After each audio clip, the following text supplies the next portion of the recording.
Hear all these stories anywhere you listen to podcasts on the Let's Read podcast.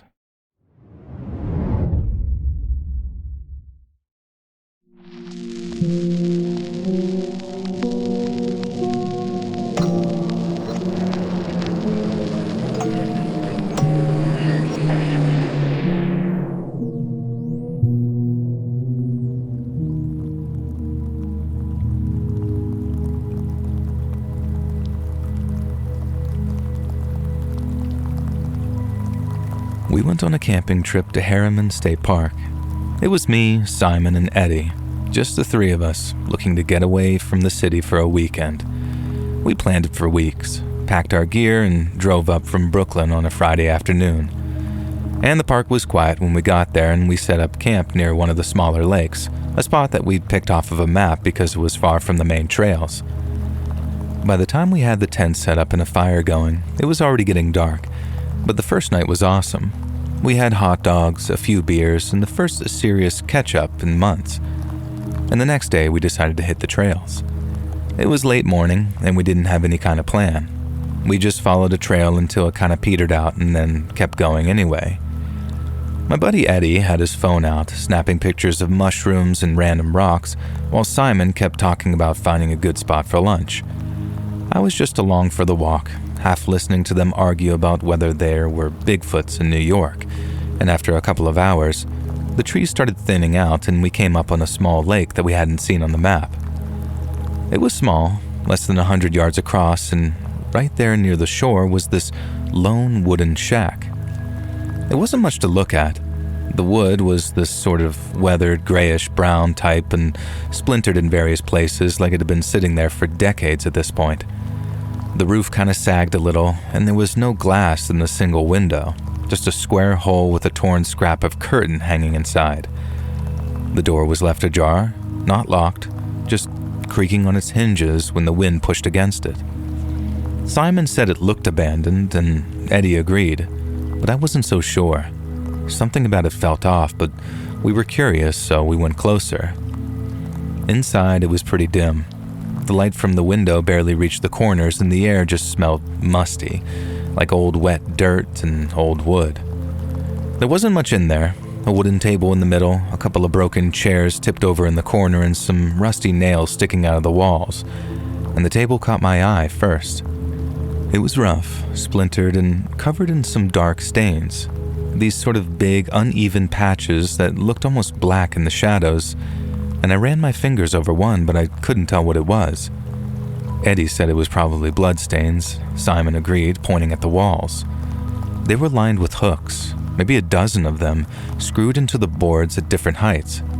Some were bent, others rusted, but they were empty. No tools, no ropes, nothing hanging there now, and it made sense to think a hunter had used this place maybe to skin deer or whatever else he'd shot. And that's what we told ourselves anyway. It was creepy, but I suppose not unexplainable. And we continued poking around for a few minutes. Simon kicked at the curtains, and Eddie took a picture of the table, saying he'd show it to his brother who hunted upstate. And I just stood by the door, pretty much ready to leave. To me, that shack did not feel right, and then when we stepped outside, I was glad to be breathing lake air again. We started walking back toward the trail, figuring that we'd head to camp and eat, and it was around about then that Simon tripped. He was a few steps ahead of me, near the side of the shack, when his foot caught on something. He stumbled, his arms went flailing, but didn't fall. Eddie and I caught up, and there it was. Something metal sticking out of the dirt, just an inch or two above the ground. It was dull, rusted in certain spots, and half covered in soil. And at first I thought it was a knife or maybe a hatchet, something a hunter might have dropped and forgotten. Simon crouched down and brushed some dirt off of it, but it didn't budge. He said that it was stuck. Eddie handed me his water bottle and told us to dig it up. I grabbed a stick and started scraping at the dirt, and Simon used his hands, pulling up clumps of earth and just tossing it aside. And the more we dug, the bigger things got. It wasn't a tool. That much was there. There was a curved edge, and then another, and soon we could see it was hollow inside. And after 10 minutes, we had it mostly uncovered. It was a helmet, or at least something that looked like one. The metal was heavy, maybe iron, pitted and rusted, but solid. It was tall, pointed at the top like a pyramid, and the front had 2 slits for eyes shaped like crosses. Not the kind of crosses that you might see at a church. They were sharper, uneven, like someone had hacked them in with a chisel. And the whole thing was strange. It definitely didn't belong here, and it creeped me out just looking at it. Eddie steps back, asking what it was, and Simon picked it up, actually grunting at how much it weighed, and held it out in front of him, saying something like, looks like a clan hood or something, he said, but metal. And I didn't think it was that. The clan didn't wear iron pyramids on their heads, and as far as I knew, it felt older and heavier, like it wasn't meant just for show. Simon turned it over, looking inside, and he said it smelled like rust and mud, and then smiled and said, "I'm gonna put it on." "No, you're not," Eddie said, snatching it from him. And he set it on the ground and wiped his hand on his jeans. "It's filthy. At least clean it first."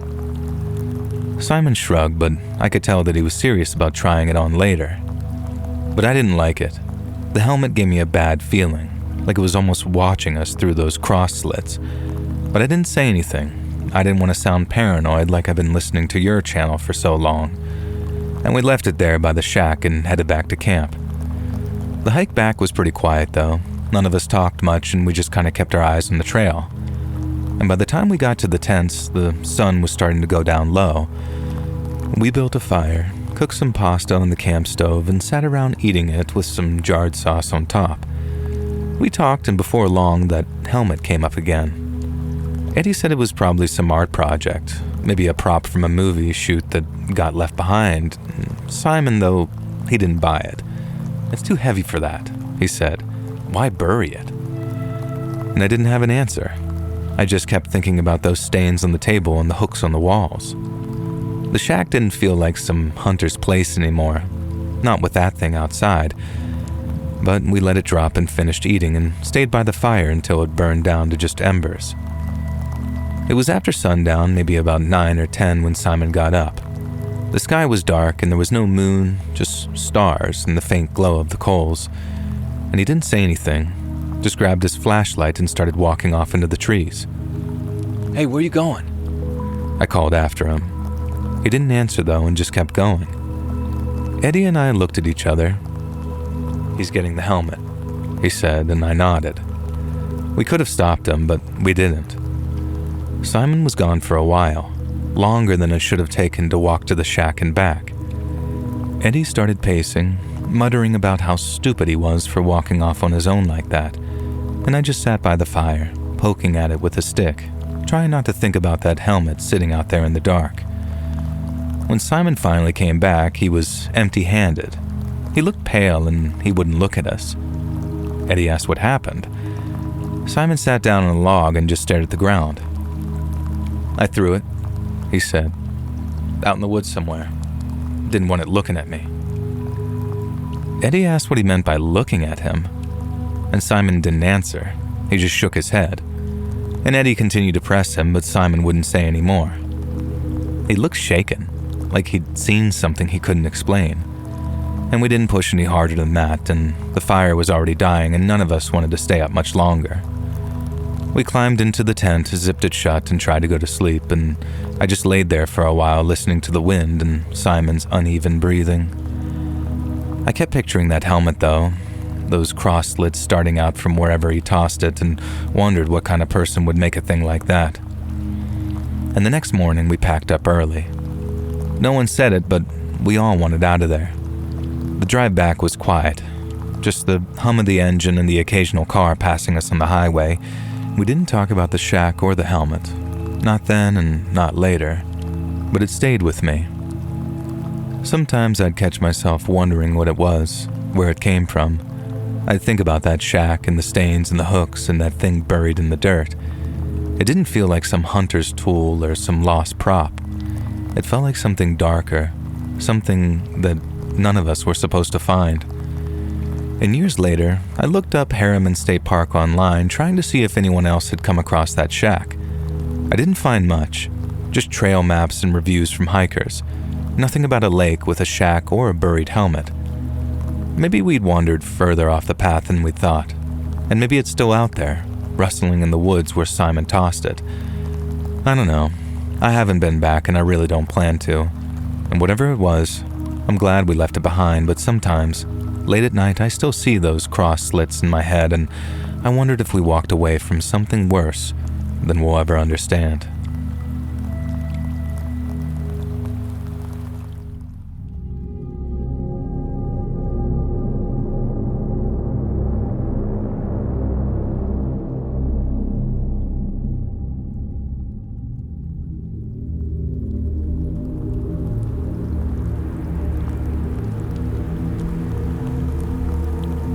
I think people know this already by now, but most adult shops are nothing like people used to expect. I mean, sure, I'm sure they started out like that. Men in long coats buying dirty magazines hidden inside brown paper bags and then scurrying in and out as if they were committing a crime. These days, they're actually very clean, tasteful premises filled with a host of diverse clientele. There's no peep show behind a plastic curtain, no sticky pink carpet underfoot, no faint sounds of moaning coming from somewhere in the back, no 80s weird videos playing on a grainy TV bolted to a ceiling corner. There were stores like that though, and I worked in one.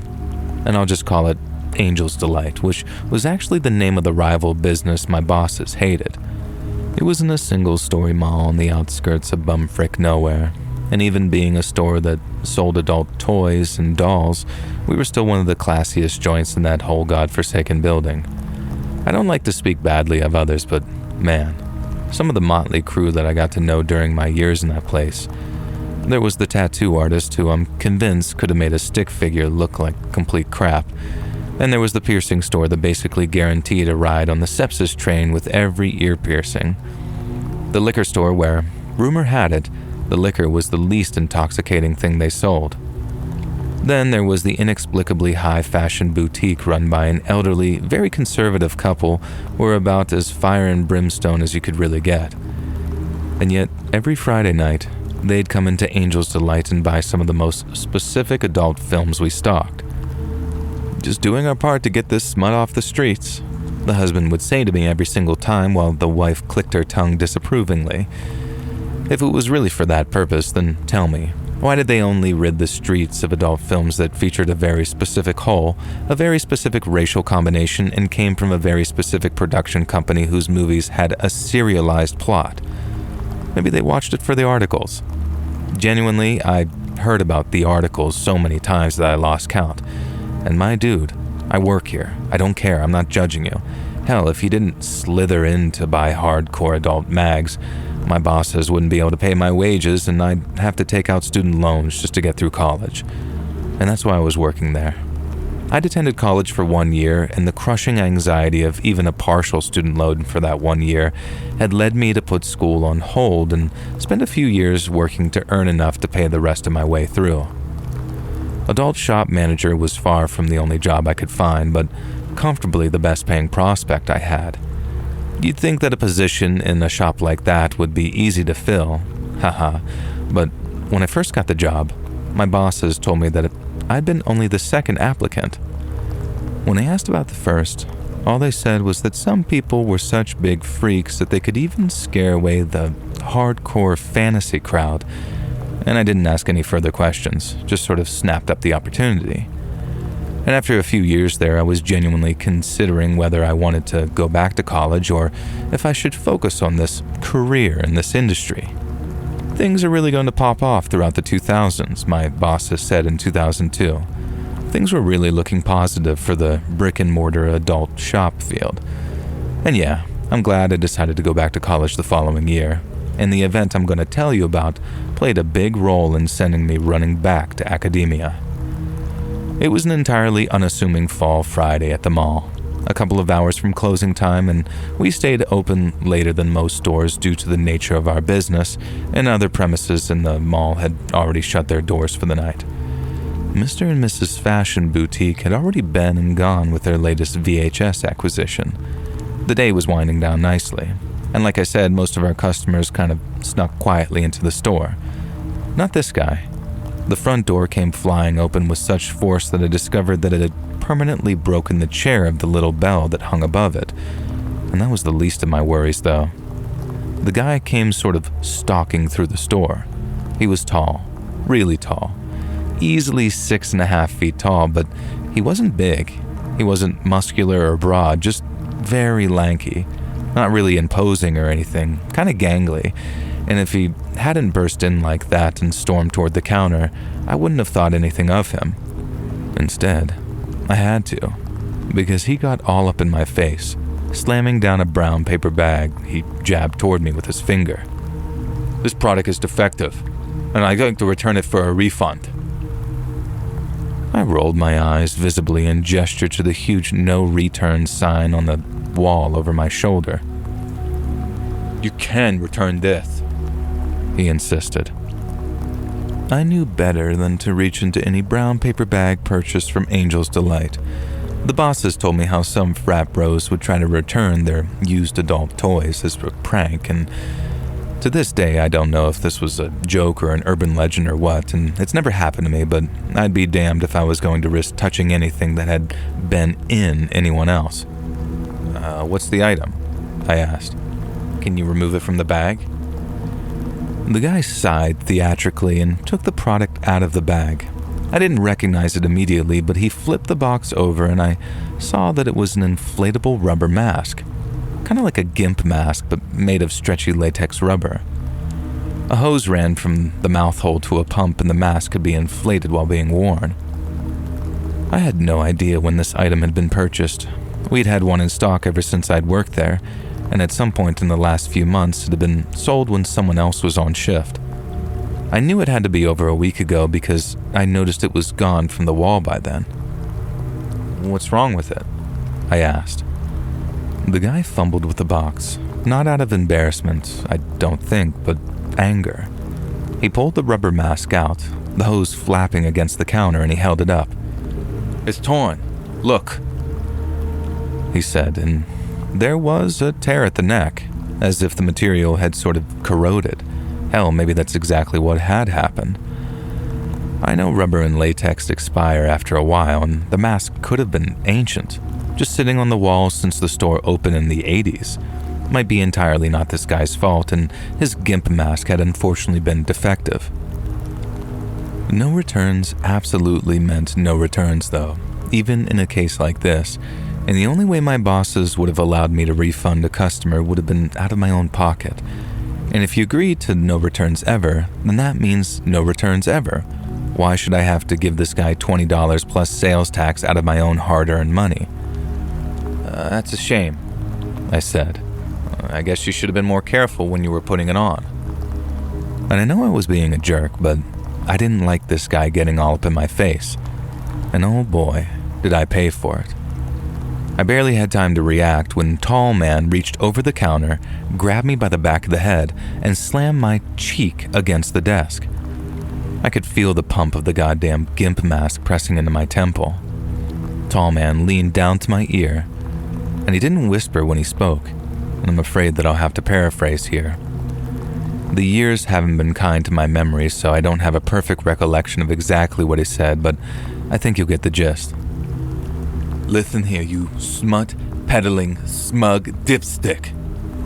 I know it says no returns, but you sold me a defective item. Would you expect to pay someone else's mistakes? No.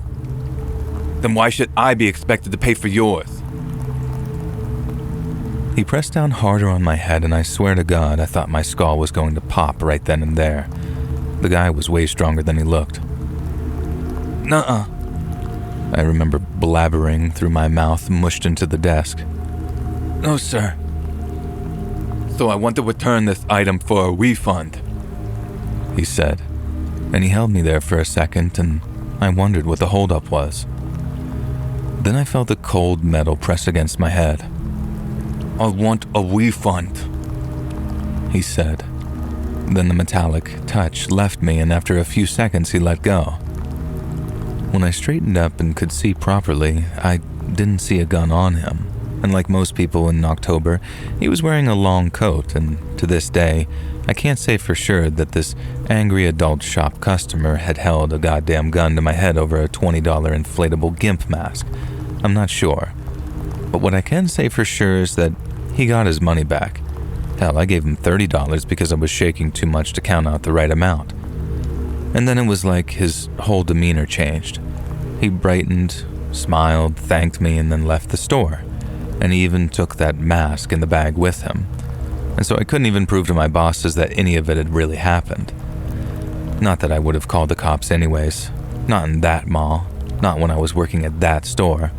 It wasn't the really kind of place where you even bothered with the cops. I did tell the bosses about it though, expecting them to probably doubt me. But when I described the guy, they seemed to know exactly who I was talking about. "Oh yeah, him," the one boss said. "He can get like that sometimes," the other boss added. "Next time, just process the return." Now that night I decided that I'd saved up more than enough money to go back to college. And so the next day I handed in my notice, worked out my next 60 days, and then left that mall adult shop industry and never looked back.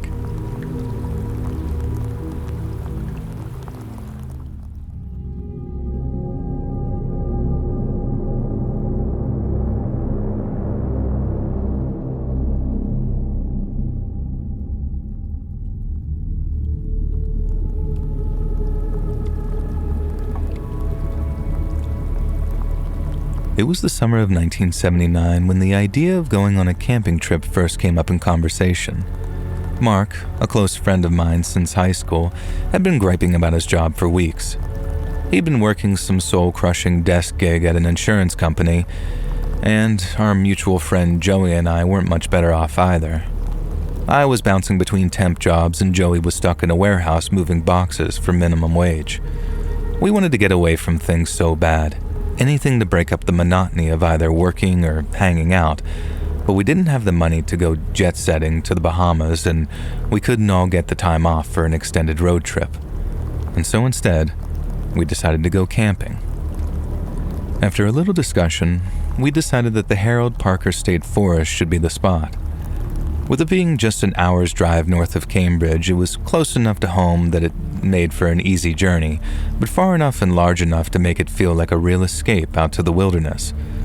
When I say it's big, I mean it's big. It's over 3,000 acres of pine and oak and takes about 6 or 7 hours to walk across on a good day. We knew because we'd been there once before, a day trip a few years back, so we figured 3 nights in early fall would be just right before the weather turned too cold and too wet. We started planning in more detail once the date got closer, pooling our resources to keep our costs down. My old rusted blue hatchback barely passed inspection, but it'd do for the trip to the forest, while Mark managed to dig out his dad's ancient 2-man tent from his garage.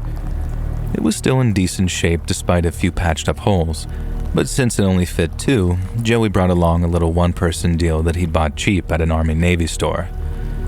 We split the rest of the gear, sleeping bags, a cooler, and some cool cooking stuff, and Joey tossed in a fishing rod and I grabbed a couple of tarps in case it rained.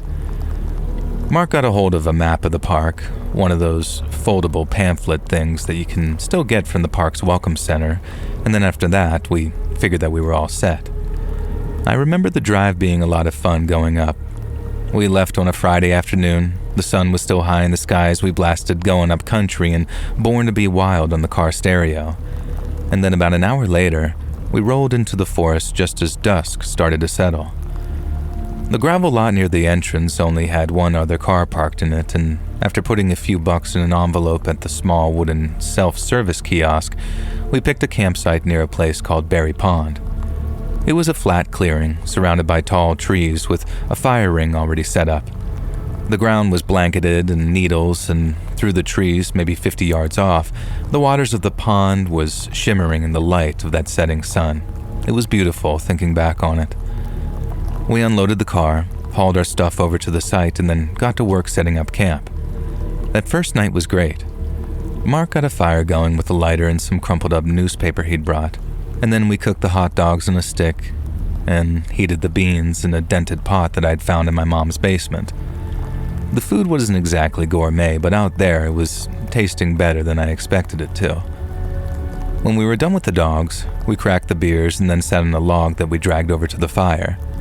I leaned forward, just kind of staring at the flames, and felt the stress melting away from me as I thought, this is exactly what I needed. The next day, we decided to do some exploring, and so we picked a 3-mile trail that looped around the pond and up to an overlook. The path was narrow, and the woods were alive with the sounds of leaves rustling overhead and squirrels and animals darting through the underbrush. And the view from the overlook was well worth the hike, though, with the forest stretching out before us under the morning sun. And we sat there for a while, passing around a bag of trail mix and kind of dumbstruck by how beautiful everything was. It was all just so peaceful, and as much as the forest appeared wild and untamed, we felt safe. But we were wrong to feel that way. Sunday started just the same. We hiked again, a longer trail this time, and then got back to camp in the late afternoon, tired but very satisfied. Mark napped in the tent as I gathered more wood, then after eating while the sun was setting, we figured that we had to sleep early since we were so beat from the day's hike. With Joey's tent just this dark lump nearby, I zipped up our own, and then as I got into my sleeping bag, Mark was already snoring beside me. The forest went quiet, just the occasional sound of an animal, and then I drifted off to sleep. But I remember waking up cold. The air in the tent felt wrong, damp and cold. I fumbled for my flashlight, clicked it on, and saw the flap was unzipped. I sat up and shone the light around. Mark's sleeping bag was empty and his boots were gone, but his jacket was still there, wadded up in the corner of the tent. I checked my watch and it was just after 4:30 a.m., so I figured he'd gone to take a piss somewhere and would be back any second. I lay back down and waited a minute, but there was nothing but silence. Another minute went by and there was no whistling, no footsteps, nothing. After another minute, I sat up again, clicking my flashlight back on as I shuffled towards the flap of our tent and peeked outside. It was pitch black out there. The darkness was just swallowing up the beam of my flashlight as I scanned for any sign of Mark. I moved it one way, then another, but there was no trace of him anywhere. I felt kind of silly as I climbed out of my sleeping bag. Something like, was I really that much of a sissy that I'd given myself the creeps over nothing more than a friend going to the bathroom? And as I put on my boots, I figured that I'd probably get no more than 10 feet before I'd spot Mark returning, and I'd have to explain what a little scaredy cat that I was, getting the willies over him going wee-wee.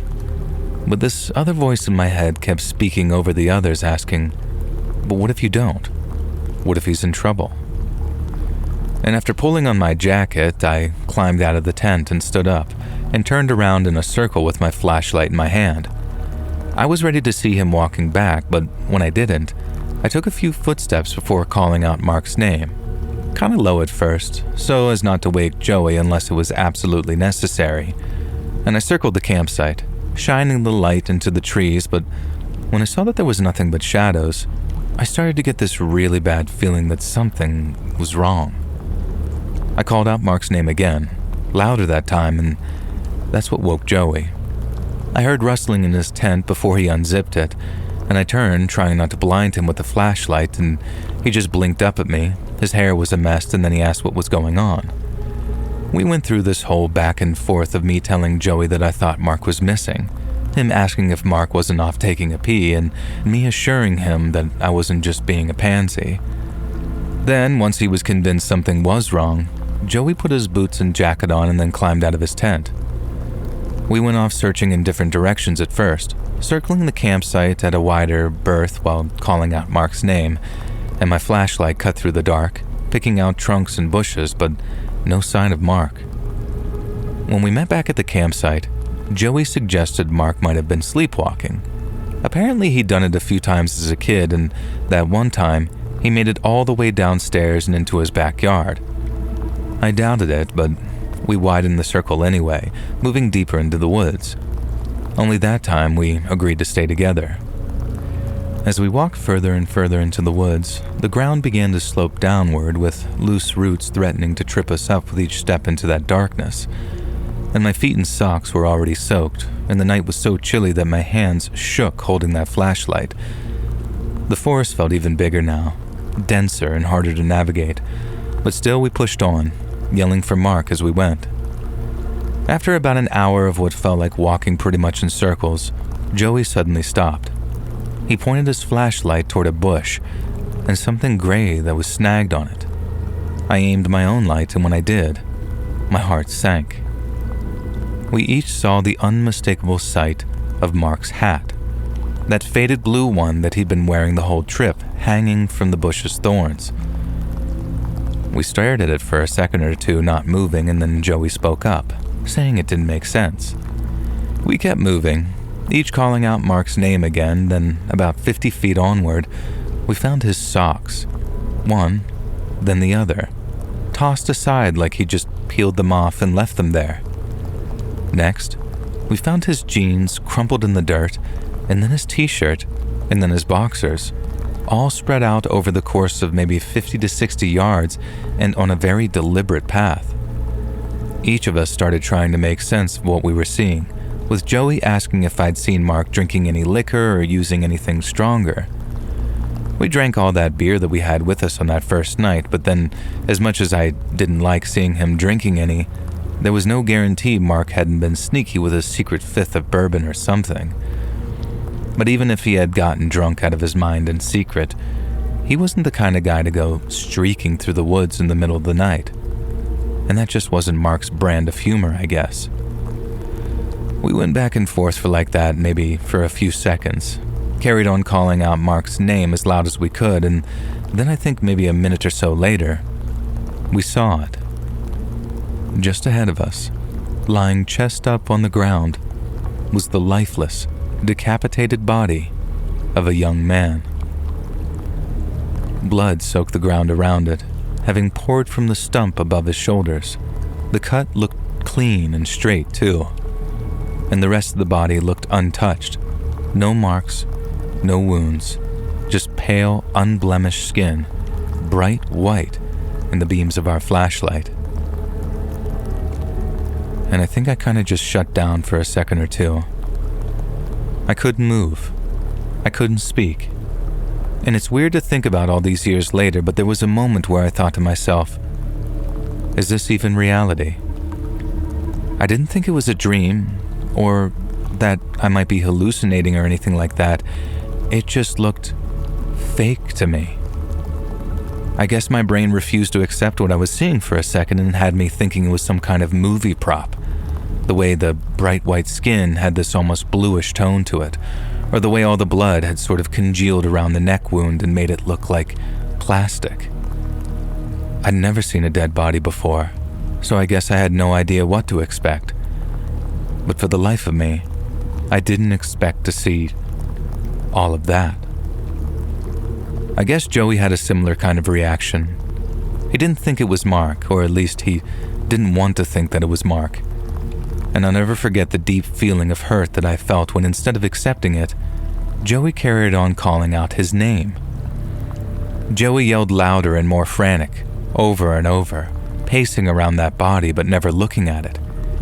He kept saying it wasn't him, that it couldn't be. His voice kept cracking as he spoke. And I just stayed frozen. The flashlight, I remember, trembling in my hands as it slowly just sort of sank in for me. That was Mark. The height, the build, no tattoos or scars. It had to be him. And besides, all his clothes were lining the forest just a few yards away from us. My throat closed up as I tried to get the words out, and in the end I had to force them out, saying, "Joey, it's him. It's Mark." He shook his head, saying no over and over. He still wouldn't look at the body. He just paced back and forth, hands on his head as the tears welled up in his eyes, and I said it again louder and angrier, my voice trembling, and he stopped yelling and then started just sobbing into his hands. My legs felt weak, but I couldn't sit. I did the only thing I could think of, which was walk over to Joey and try to console him. Once Joey's cries had quieted to just gasping, I held him while saying, "We gotta do something, man. I know it's messed up, but we gotta do something." Once he kinda calmed down enough to understand, we made our way back to camp as quickly as possible, even running at some points where the ground allowed us to. I don't know why we did that, looking back on it. Maybe it was just to feel like we were helping in some way, but by then, time wasn't an issue anymore. Our friend Mark was gone, and he was never coming back, no matter how fast we ran. Once we were back in my car, we took off along that road until we reached Middleton, and then after turning left towards Ranger HQ, there it was ahead of us. There were only 2 rangers manning the place since it was still before 6 a.m., but after we stumbled in, panicked, grief-stricken, they gave us some cups of coffee and let us tell our story. Joey did most of the talking and his voice was an absolute mess, but I did my best to help him out whenever he stumbled over his words. They asked us questions we could hardly answer, and we gave up trying to explain and just begged to let us show them. The sun was coming up by the time we got back to our campsite, and everything looked just as it was when we left. And from there, we walked the accompanying ranger out to Mark's body, and when he saw it, all he could do was tighten his jaw. He then turned to us, narrowing his eyes, and asked what happened. I said we didn't know, and that we just found him like that. Joey nodded, and at that point his voice had gone hoarse. The ranger just stood around asking us a few more questions, but it slowly dawned on me that whatever we said, he was not buying it. He didn't act hostile in any way. There was no pushback at all, in fact, but something about the way he acted told me that he didn't believe us. He got on his radio and called it in. 1 body, decapitated, 2 witnesses. Then he told us that we weren't free to leave yet, and we were to wait back at our camp. EMTs eventually got there, and then the cops followed in 2 cruisers with their lights flashing silently, I remember. They split us up, me by the tents and Joey near the pond, and then they started to question us. Where were we when it happened? What did we hear? Did Mark have any enemies that knew about this trip? Their questions came on thick and fast, but there was no sympathy or comfort issued. They thought we did it, and I could see it in how they treated us. After we were done talking, we were told that they'd have to bag everything up as evidence, and when I say they took everything, I mean they took everything. Our clothes, our gear, the cooler, both tents, all 3 sleeping bags, and the little knives that we'd use for cooking. We didn't object to any of it, and we knew that we'd done nothing wrong, and we just wanted to go home. Once the 2 cops had finished questioning me and Joey, they talked amongst themselves for a while and then told us that we better head to the station with them. We weren't under arrest, they just wanted to question us someplace that they could properly record it. Again, we hadn't done anything wrong, so we didn't object, and they drove us to the precinct before putting us in separate rooms. And those interrogation rooms were small and gray, with a metal table and a 1-way mirror. A detective sat across from me with a notepad out asking the same things the 2 uniformed cops did over and over, just in different variations. I told him everything that happened that night, from me waking up to seeing the flap was open, then the search, the clothes, and the body. When I finished, the detective leaned in and then asked if Mark and I had fought, or if I'd been jealous or angry with him for any reason. I said no, and it was a forceful one too. Me and Mark were friends, best friends. The detective didn't blink. He just wrote it down and then started off on the same old line of questioning. Where were we when it happened? What did we hear? And did Mark have any enemies that knew about our trip? A few hours later, they let both me and Joey go. He got pretty much the same hotbox treatment as I did, and by then, he'd also realized that the eye of suspicion was firmly upon us. We were scared, really scared, and each of us imagined some botched trial that'd see both of us wrongly convicted of first-degree murder. But even when faced with such a terrifying prospect, our fears were still dwarfed by the horror of what, in God's name, happened to our friend Mark. It still doesn't make any sense to me, even all these years later. If we'd come across him lying there, dead from a single gunshot or stabbed to death, but fully clothed, that would have been bad enough. But then, how'd he end up taking his clothes off like that? And who took his head? About a week after we were questioned, forensics came back clean.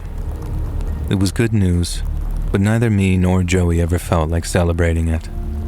There was still the matter of Mark's death, and more importantly, who the hell killed him. But after many, many months of obsessively investigating, the case eventually turned cold. The cops had no weapon, no motive, and there was another thing that stayed missing: Mark's head. Cops and rangers searched the area around the scene for days, hoping it'd turn up someplace, but it didn't. Whoever killed him had taken it with them. It all feels like a lifetime ago. Joey moved west about a year later, got a job out in Oregon someplace, and we don't talk a lot these days, but we do keep in touch. We just don't talk about what happened. I stayed around Cambridge, but I fell apart for a while. I couldn't hold down a job, even stuff like stocking shelves or driving delivery. I just blank out mid-shift, see Mark's body again and the blood soaking in the dirt, and then I just disappear from whatever I was doing and drink. Days were bad, but the nights were worse. On the off chance that I was sober when I fell asleep, I'd inevitably see Mark walking away from me through the woods, stripping as he went. I'd run after him, calling out his name, but he was never able to hear me. Then when he did finally turn around, he was headless. I'd wake up in a cold sweat with my heart pounding, wondering why I wasn't still back in that tent. Friends eventually drifted off, and my girlfriend too. She stuck around a year and then bailed when I couldn't open up about what had happened and my drinking problem. And I didn't blame her. I still don't. I was a complete mess. Drunk or sober, I'd sit in my apartment, lights off, staring at the wall. And then sometimes if I had to go out, I'd drive past wooden spots and see the trees. And my grip would tighten around the steering wheel. Years later, I eventually hit rock bottom. I lost another job, stopped leaving the house, and stopped eating altogether, and then lost a bunch of weight. My sister dragged me to a doctor who put me on meds, and they dulled the edges, but the nightmares just didn't go away for a long, long time. She found this therapy program, cognitive behavioral, she said, a pretty intensive one too. And I started in the spring, twice a week. And those shrinks were good. They didn't push too hard, and one said writing something could help force me to face it instead of burying it. I could lay it all out, all the details, and maybe it'd lose some of its power over me. It worked better with time, just not by much. Mark is still gone. His case has stayed cold, and no one has ever found his head, who took it, or why. I don't go near that state forest anymore, or any wooded area at all for that matter. And while I'm better than I was, I'll never be the same person that I was before. The old me stayed out there in that forest and in the exact spot that we found Mark's headless body. And just like my old high school buddy, he's never coming home.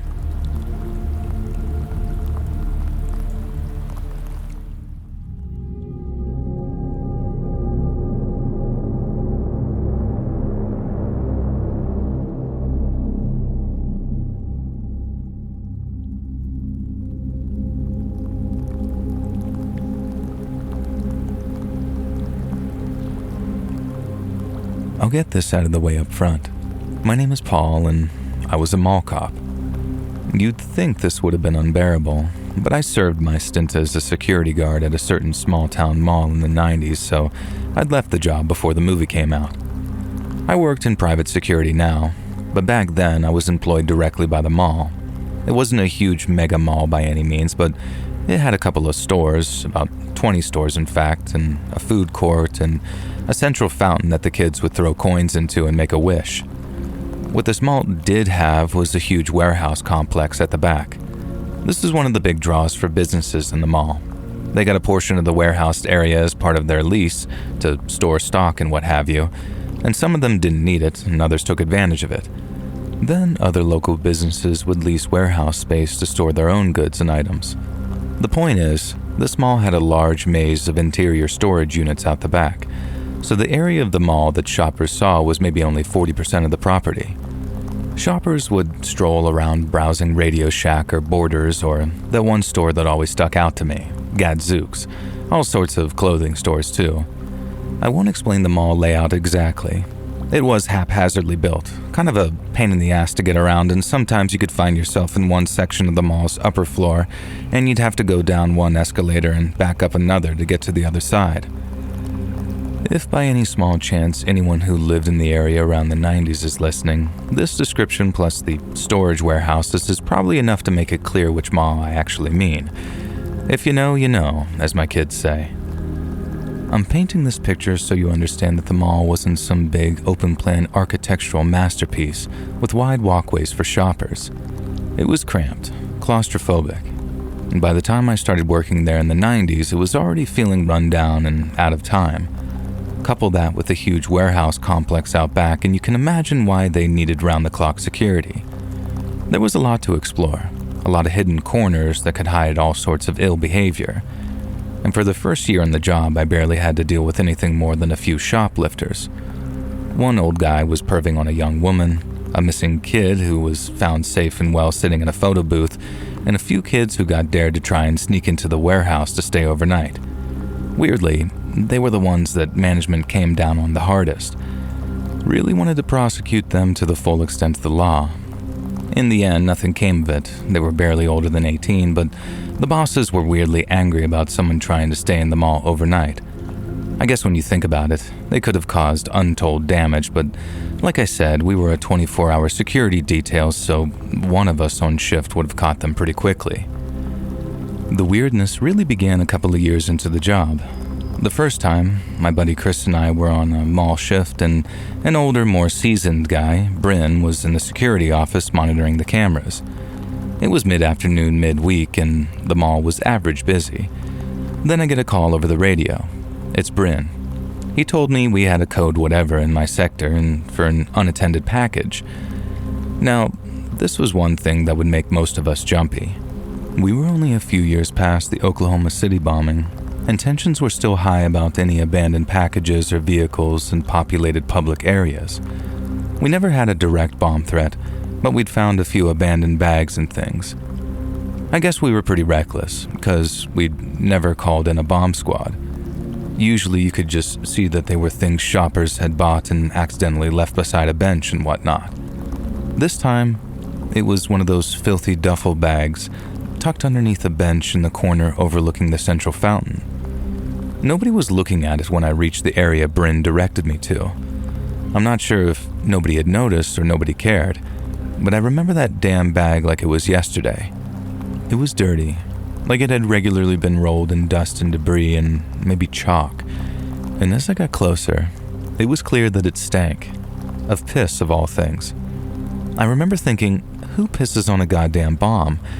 And that's why I just sort of strolled up to that damn bag and grabbed it, just swung it out from under the bench. I know, I was an effing idiot and I put lives at risk. Present-day me would give my past self a swift backhand to the head, but I was a dumb kid. And in my defense, as I'd gotten close, I could see the bag was open and that there were clothes inside. And that's where the piss stink was coming from. And that's what was in the bag. A black sweater, a pair of black jogging pants, a pair of black socks, all stinking and clearly well worn. No big deal, I thought. Someone just kind of abandoned their old clothes after buying a new fit that day, I guess. The only slightly odd thing was the filthy plush cat also tucked into that duffel bag. Clearly an old, much-loved childhood toy. I don't remember much about it, to be honest, but at the time I just shoved it back into that duffel bag, a bit disgusted at the smell, and tried to push down any thoughts of what the cuddly toy might imply, or who it belonged to. I radioed Bryn that everything was fine. It was just a bag of clothes, and took it out to the dumpsters out back, making sure to thoroughly wash my hands afterwards. Didn't even get reprimanded for my reckless decision to grab a potential bomb. Nothing happened for a week or two. And then, like deja vu, I get a message over the radio again from Bryn about an abandoned bag. Don't be a dumbass with it this time, kid. He'd seen me swipe it up on the cameras, of course, so not much point in hiding it from him, and I confirmed that I would not, went to the area that he directed me to, beside one of those fake plants in another forgotten corner of the mall, and sure enough, there was an identical duffel bag. This one didn't reek though, and it was clearly a newer bag, but aside from that, it was the same. This time it was more out in the open, so even though it was a bit reckless, I was able to approach and sort of peer into it without touching anything. Again, I know I was an idiot for not even calling this one in, but to my underdeveloped mind, I could see that it was closed again, so it was going to be the same thing, and I was sort of right. There was no plush cat this time or toy of any kind. Instead, there were a few food wrappers, junk food that you get from a grocery store, sort of like Twinkies and beef jerky, that kind of thing, and some packaged goods. So either that was a goddamn weird coincidence, or the same guy had left the same generic set of clothes and the same brand of duffel bag lying around the mall twice in 1 month. Despite this one not being so foul, I still disposed of it in the dumpsters out back, and really thought nothing of it beyond mentioning it to Bryn and a couple of other colleagues. The next duffel bag sighting came only a few days later. This time one of the store workers had found it in a female dressing room, and by now, talk of the previous 2 duffel bags that I'd found had spread around some of the workers, which I guess is why they called this in. I remember talking to the girl who called it in. She was barely over 18, and she went totally white when I said that it could have been an explosive device. Hadn't even considered it. I acted all macho and sort of stern about it, like I'd been the picture of responsibility when I'd found mine. Yeah, not really. The girl had already opened the bag, so there were no surprises this time except for the smell. This one stank even worse than the first one. Really old, musty, rotten almost. Thankfully no piss this time, but that didn't make it better.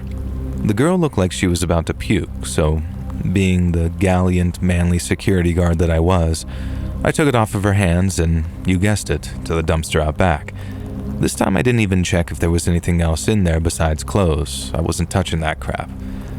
And so by now, we've had 3 abandoned identical duffel bags with 3 abandoned identical sets of clothes. I think it was Chris who first brought this up one day on break. And due to the job, it was rare for us to take breaks at the same time as each other, but for some reason that day, we were. "Maybe there's someone living in the mall," he said. He was joking, but I latched onto it, coming up with arguments about why that could be right, how it made sense, etc. In the end, I think Chris kinda got annoyed with me and left, telling me that I was some conspiracy theorist or something like that, and maybe he just didn't want to deal with the possibility. But no, hear me out. My logic went like this. 3 identical duffel bags, 3 generic identical outfits. 2 of them had clearly been dumped because they were stinking and old. And who knows about the middle bag? Maybe there was some damage to the clothes that I didn't see because I didn't exactly examine them or anything. And maybe the guy had crapped his pants that time, who knows? So I started putting together reasons why the details could be the way that they were. Because the guy was taking them out of the storage warehouses. They were stock from one of the clearance outlets in the mall. You know the type, sells cheap clothing, bags, all that good stuff. So this guy was dressing in cheap clothing from the warehouse and what, living in there? When I present it all like this, it makes me sound like some crack detective who worked this out in seconds, with one of those boards with red string and all that kind of stuff. It wasn't like that. It took a few weeks for me to put all these pieces together. It's something I thought about absently from time to time, and during this period, a 4th duffel bag had been found in one of the men's public restrooms on the 1st floor. Nothing to do with me that time, but I heard about it from the guy who found it, and this time it had been found emptied all over the ground, the contents kind of just strewn about. The theory was that someone else had found it before us and gone through it to see if there was anything worth stealing.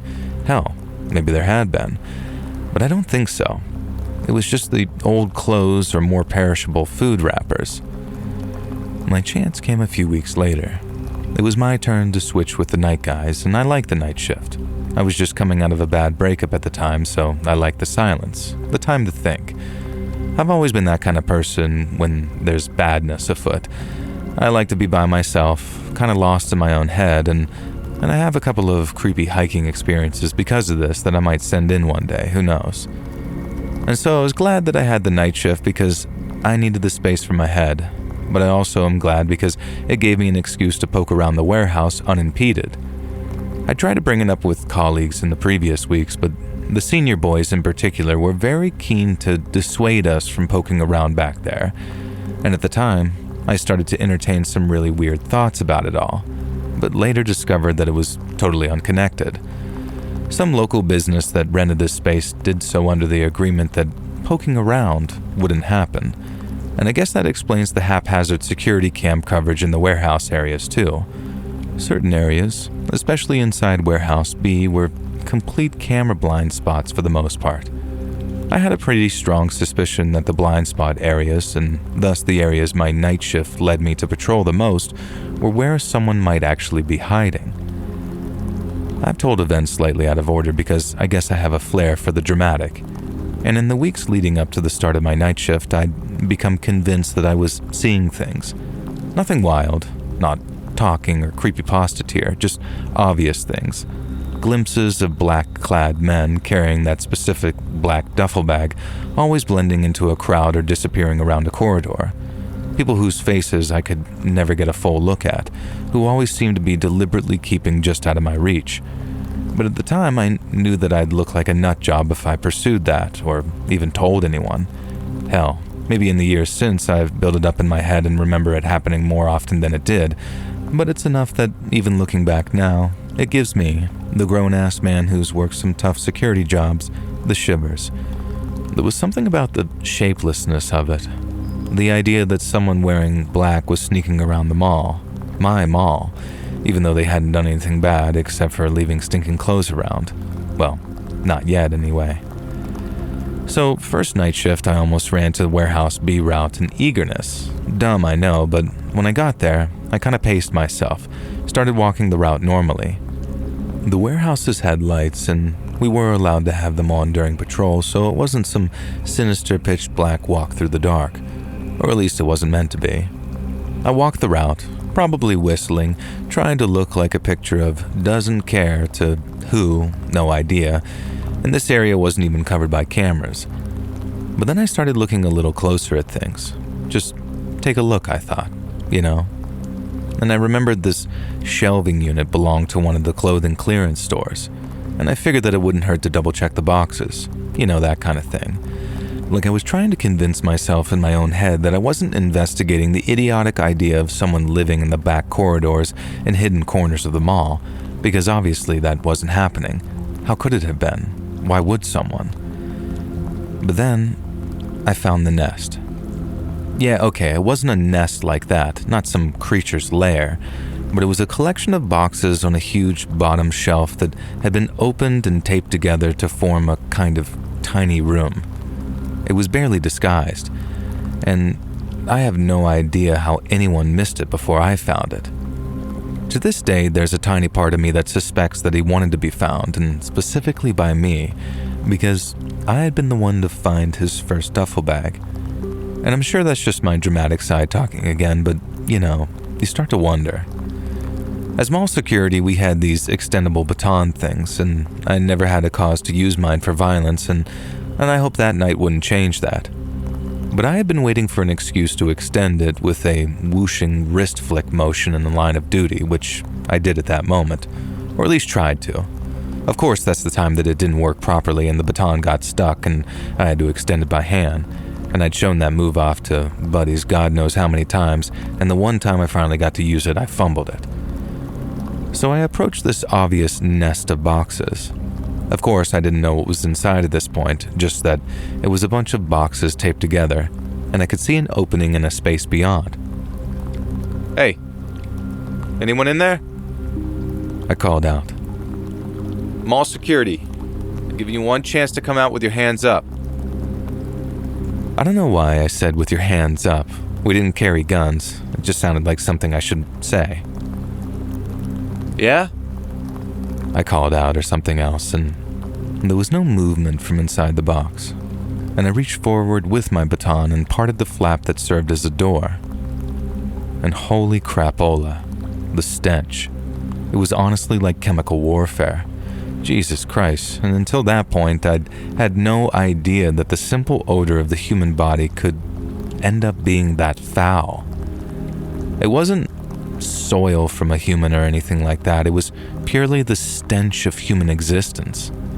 No wonder this guy, and it obviously was this guy, kept disposing of his bags of clothes. There was a bundle of generic brand sleeping bags in the nest, one clearly slept in and the others used for padding. I mean, the guy had access to all of this backlog stock, so why not? There were also 2 or 3 of the black duffel bags in there, still in cellophane wrapping, and a stack of the generic black clothes that I'd been finding. I backed up a little bit and assessed my surroundings, trying to place which store this particular area of storage belonged to.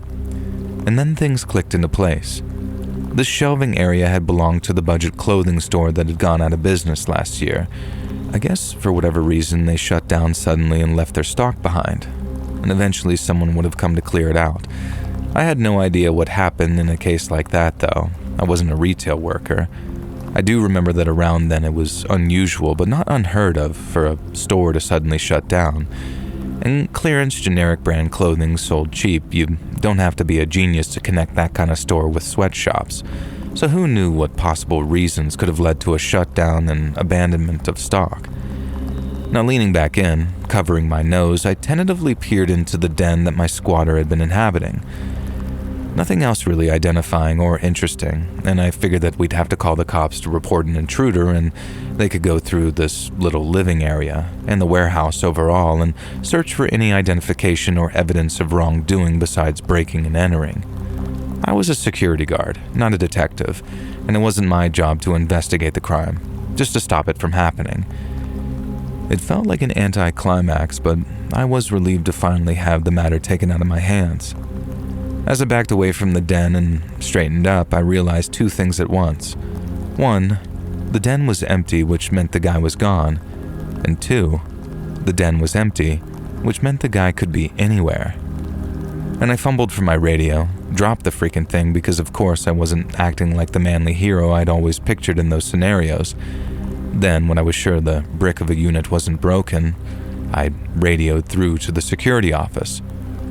One of my favorite colleagues was on that night, and she was a motherly figure who brought in home-baked goods, and we all affectionately called her Mom. I can't even remember her real name, to be honest with you, and how she ended up in mall security was something I'll never figure out, but of all the senior guards who could be working the cameras on any night, having Mom there was a particular reassurance. I realize now how weird it must have sounded to be overheard saying, "Mom, I think there's a guy down here," into the radio. But it was the squatter guy who would have heard me, so screw him. Naturally, she radioed back asking me to confirm just what in the blue blazing hell I was talking about and whether I was okay. I didn't even have time to reply when, and I swear to Jesus Christ Almighty above, the lights for the entire Warehouse B building went out. Boom. Total pitch black darkness. And this wasn't something that often happened. There was no fancy timer, no famous generator problems. If the lights went out, it was because someone hit the switches. My mind didn't run through the usual "I'm being pranked" nonsense. The nest, the duffel bags, they were not a prank. Nobody I worked with had the imagination or the motivation to pull off something so elaborate. Just wasn't a thing. So the only explanation I even entertained was that the guy who had been living in the mall was still in the warehouse and had just shut off the lights. Thankfully, we carried flashlights on the night shift, and I tried to get mine off of my belt just as, and I swear to God, I heard footsteps pounding across the warehouse floor. Running footsteps coming directly at me, fast. The light switches weren't far from where I was. I got my flashlight up just in time to see someone wearing black, a scrawny figure charging straight at me. He barrels into me at just the wrong moment, catching me perfectly off guard so that I fell right backward, slamming against a shelf. I heard him mutter something, saw him stumble in the waving beam of my flashlight, and then just take off down the aisle. God damn it. What should I even do, I thought. I wasn't paid nearly enough to get murdered on the job. but my pride had been hurt, and my shoulder. So, I got up and ran after him as I radioed to Mom, panting out what details I could, getting frustrated as she kept asking me to repeat things. The guy seemed like he was darting down corridors in the dark, and I was barely keeping up with him using just my flashlight. In the end, I just yelled for Mom to call the cops to the warehouses, now, and drop the radio so I could run faster. For a moment, I lost him. Then I heard a door slam somewhere down a corridor and knew where he must have been headed. There was a small complex of rooms between warehouses A and B, just a break room, a bathroom, etc., and I started jogging down there. And for all I knew, he was waiting on the other side of the door with a machete or a gun or even a fire extinguisher, and I probably didn't take nearly enough care as I burst in. The lights were still on in there, causing me to kind of wince and reel back, and thankfully, no weaponized squatter was there waiting for me. Just an open door leading into the bathroom. I went through the open door. The bathrooms in that area were 2 individual rooms, men's and women's, with 1 toilet, 1 sink, etc. in each. These weren't public bathrooms, just for people who had reason to be in the warehouse zone. The women's bathroom was open and I could see a ceiling vent covering lying on the ground like it had been pulled off and tossed aside.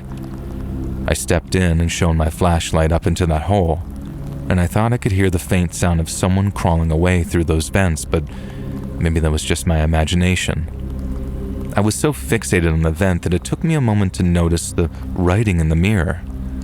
Now, I can't say for sure that it was from this guy. It could have just been graffiti left by literally anyone at any time, but like I said, these were worker bathrooms, the female bathroom as well. Does that really matter here? I tend to think of women as just generally less likely to vandalize bathrooms, and if that makes me sexist, so be it. I just couldn't imagine anyone doing it in their own workplace. And on the mirror, in Sharpie, someone had just written the F word and eat poop. Not exactly written like that. Laid out exactly like that, with the F word on one line and eat poop on the next. I remember the exact wording to this day, and to this day, I have no idea if our guys sharply simply just didn't work for the word off after the top line, or if he wrote exactly what he meant to write. Sadly, I can't tell you that I pursued him into those vents like some action hero, or Batman, I guess. Absolutely not. Sorry, I wasn't about to die in a vent in my 20s for an almost minimum wage security job. I'm not die-hard. And I waited for the cops, who showed up very shortly after. Now I'll rush through what happened next. Basically, the cops investigated, and we had, indeed, had a squatter living in the mall. He hadn't limited himself to his den in that warehouse either. The cops, management, and us guards found at least 4 other areas around the mall, and only one of them was in the warehouse. The others, well, we'll just say that he got around the whole complex. It was an old maze-like building, as I said earlier. Not all that hard to get lost in the corridors and maintenance closets and the vents and the gaps between stores. In every little nest that he had, we found duffel bags in the same black outfits. We never found any boots, though. He'd been wearing heavy boots when he charged me, and I remember those thundering footsteps. I guess his boots meant something to him, so he never changed them. But the clothes, yeah, just these basic black garments. And trash, loads of food wrappers from stuff that he'd stolen from the warehouse and eaten. Nothing really nutritional, and he must have been in terrible health by the time I chased him off. And we really found nothing else. No sort of manifesto, no sinister plans, no other writing, no ID, no personal belongings.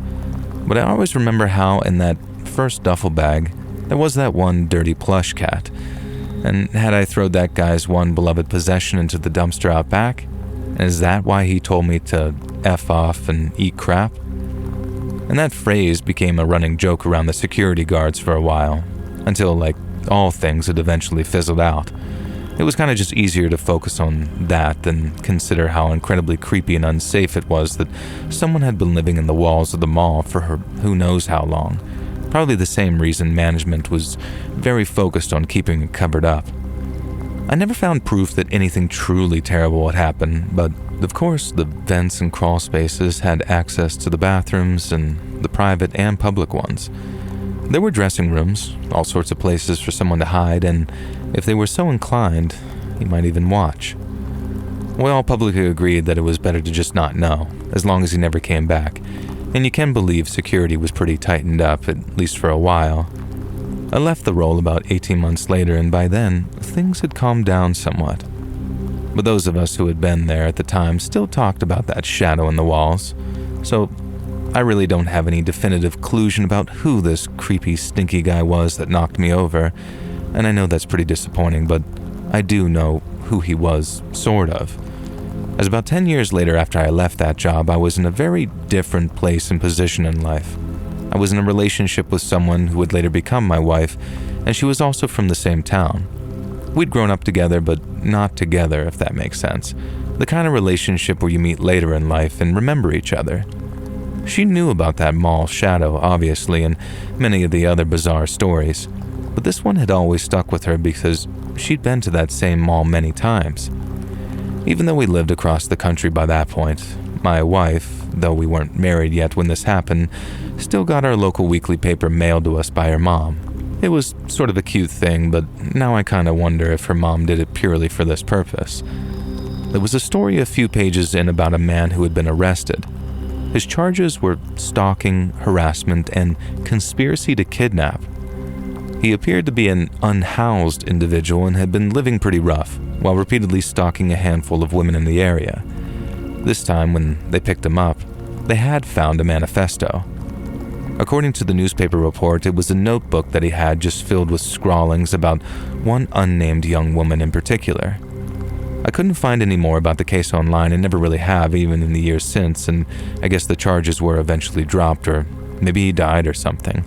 He looked very sickly in his mugshot that they printed out, and I only saw his face once, in a sort of frantic flashlight all the way back then, while he was charging at me, so I can't be certain. But I know that was him. That was the guy who had been living in those dens throughout that goddamned mall. And it just goes to show you that you really never know who's out there. You may never find out what people are thinking or what they might do if pushed just the right way. And sometimes just thinking about that keeps me up at night more than any confirmed murder or direct act of violence. Just the idea that it could happen at any time, from anywhere.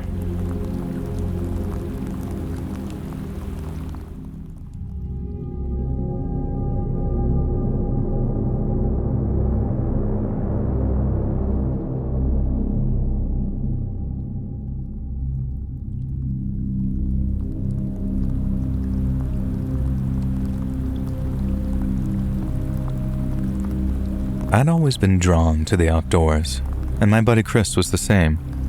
We'd been friends since we were kids, back when we'd skipped class to mess around in the ravines near our neighborhood in Toronto, and over the years, that turned into a ritual. Every summer, we'd pick a spot, pack pretty light, and head out for a weekend of camping. Then, as time went by, we found that we had to raise the stakes to get that same old buzz. We coined the term hardcore camping, which I'm pretty sure is a case of parallel thinking rather than just us being original. But it basically involved no tents or stoves, just ponchos, ground sheets, and whatever we could carry on our backs.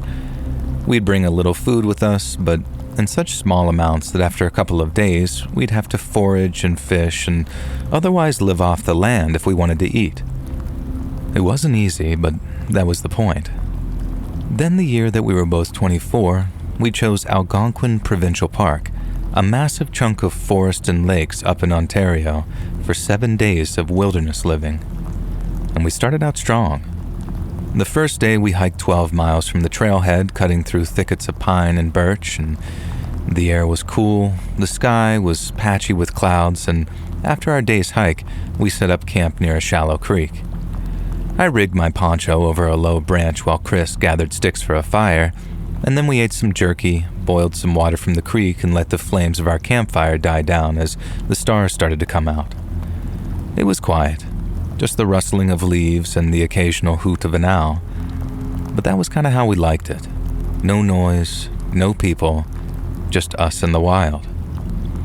Day 2 was a little tougher.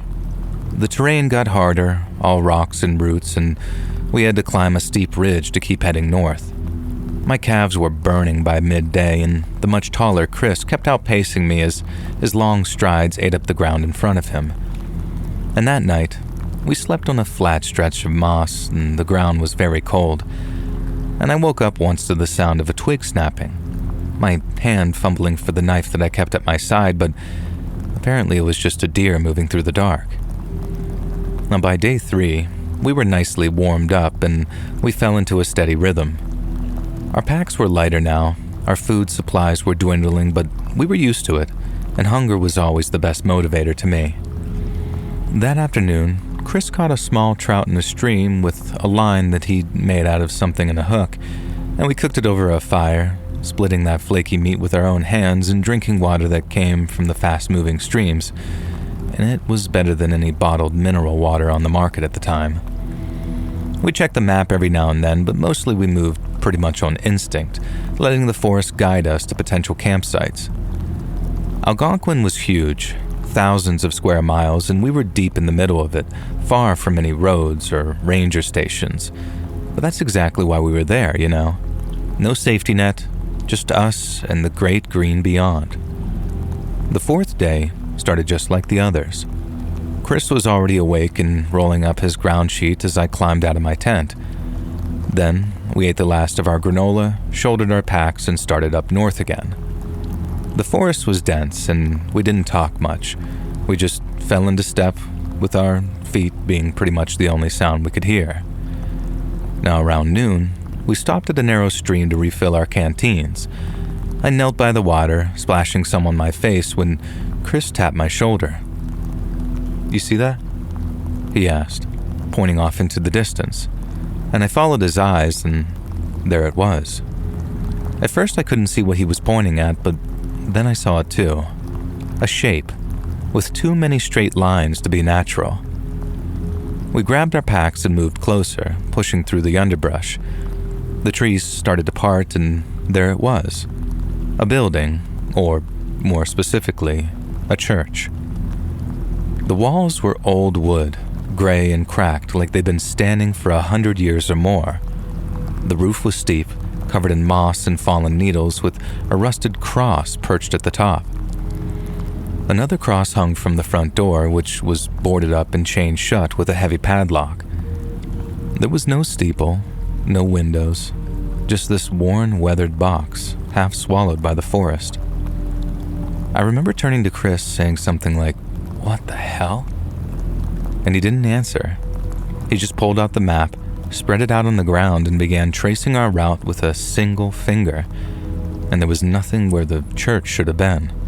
No marks, no symbols, no hint of anything man-made for miles in any direction. I remember saying how strange it was, seeing a church with no paths or roads leading to it, and far from any residential areas too. Chris folded the map up. His eyes were now fixed on the building, and he said something like, "Let's check it out." We circled the structure, stepping over roots and ducking branches, and the chained-up door was the first thing that caught my eye.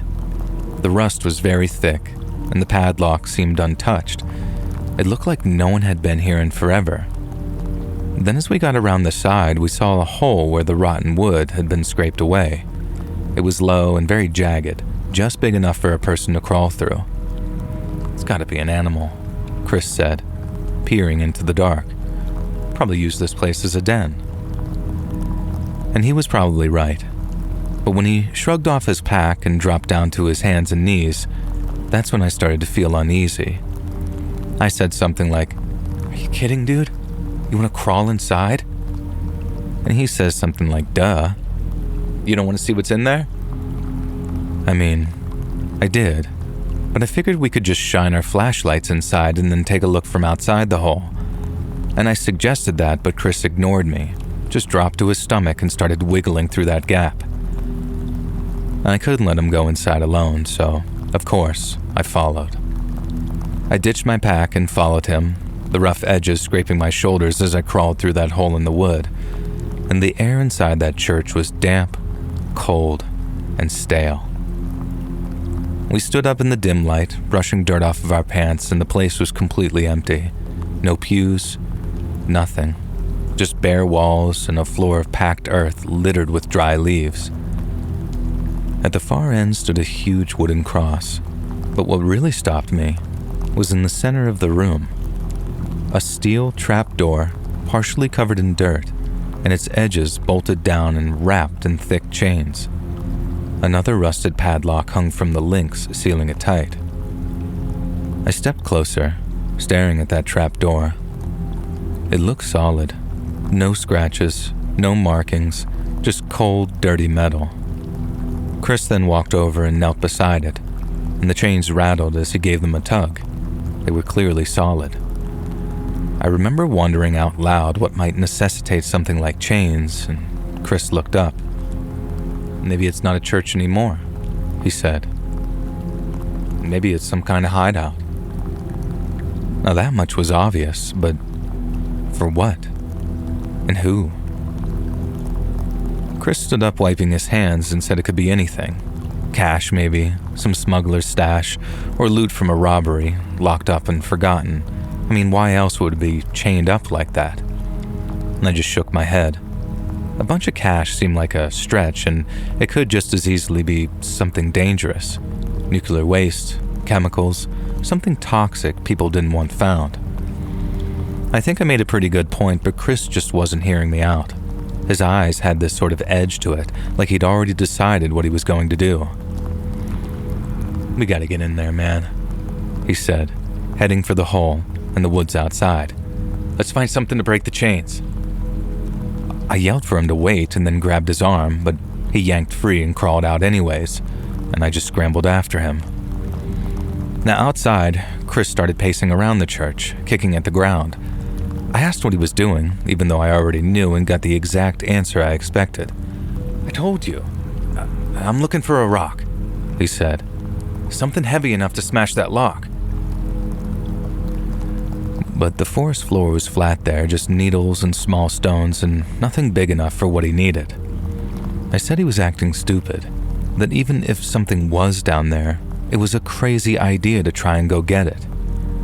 I told him that if he was right and there was cash or jewels locked away in there, they might belong to some gang member, in which case stealing from someone like that would be like signing our own death warrants. Again, I thought I made a pretty good point, but it was like Chris couldn't hear me, and I'd never seen him like that before. He was a spontaneous kind of guy, but he wasn't stupid. I asked him to stop, but again he just ignored me. "I'll hike till I find something," he shouted, striding off into the trees. "I don't care how long it takes." And that's when I snapped. I ran after him, grabbed his shoulder and spun him around, and I asked him what the hell had gotten into him. And he shoved me back, and then we started wrestling. He might have been taller, but Chris, he was much skinnier, and it was hard work, but I had to shove him against a tree before anyone got hurt. I yelled at him to stop again, to just effing stop, and then suddenly, it was like he could hear me again. It was like he came to. He froze and then let go of me, and I stumbled back. Both of us were breathing heavily from kind of tussling for a bit there, and I asked again what the hell had gotten into him. And he looked up, and his face at this point was pale and sweaty, and he said he didn't know. And I was just like, "Talk to me, man.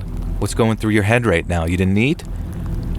Chris repeated that he didn't know, and then after a second said that he couldn't stop thinking about that trapdoor, what might be down there, and that he felt like he needed to know.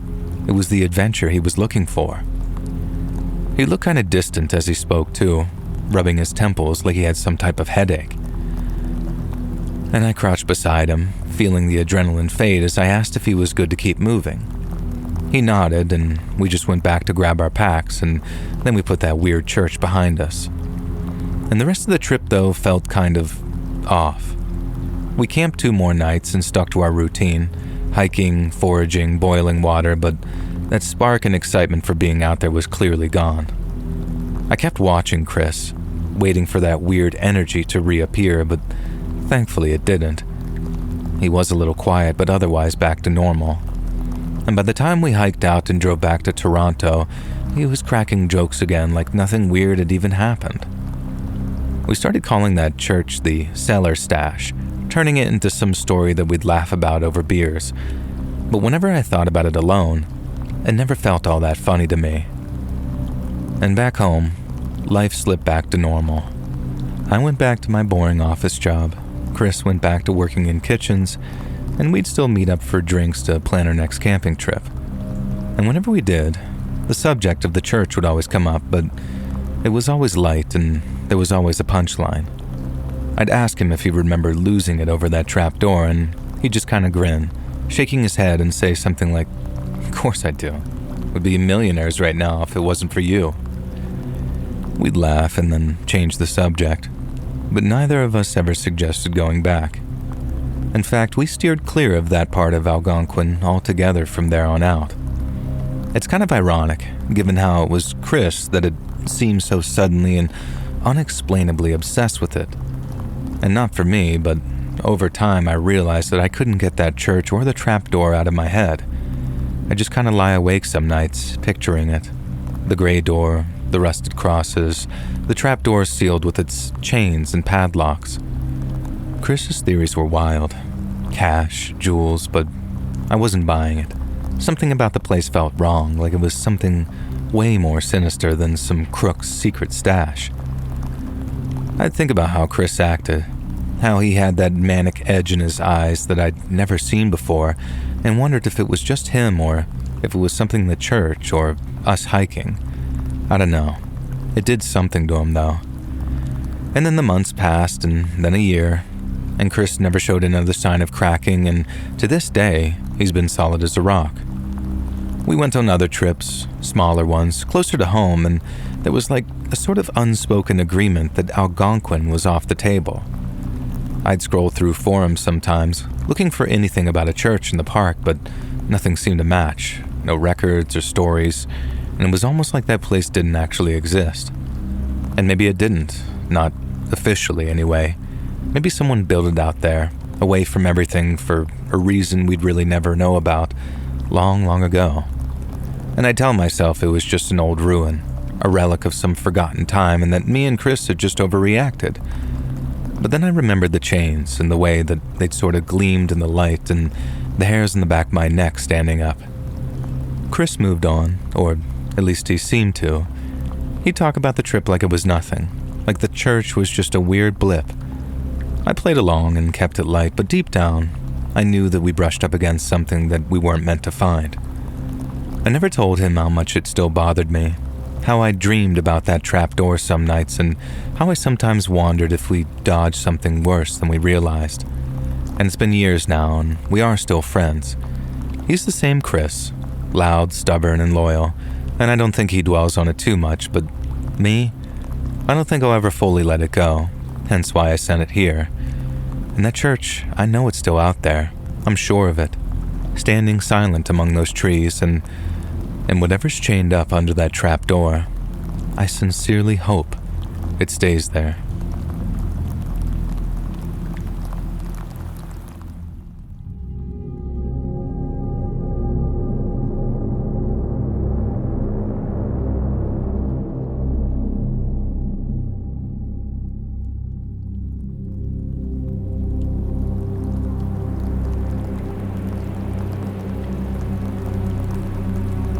So just for clarity, I'm British, and I have a bit of an unusual job.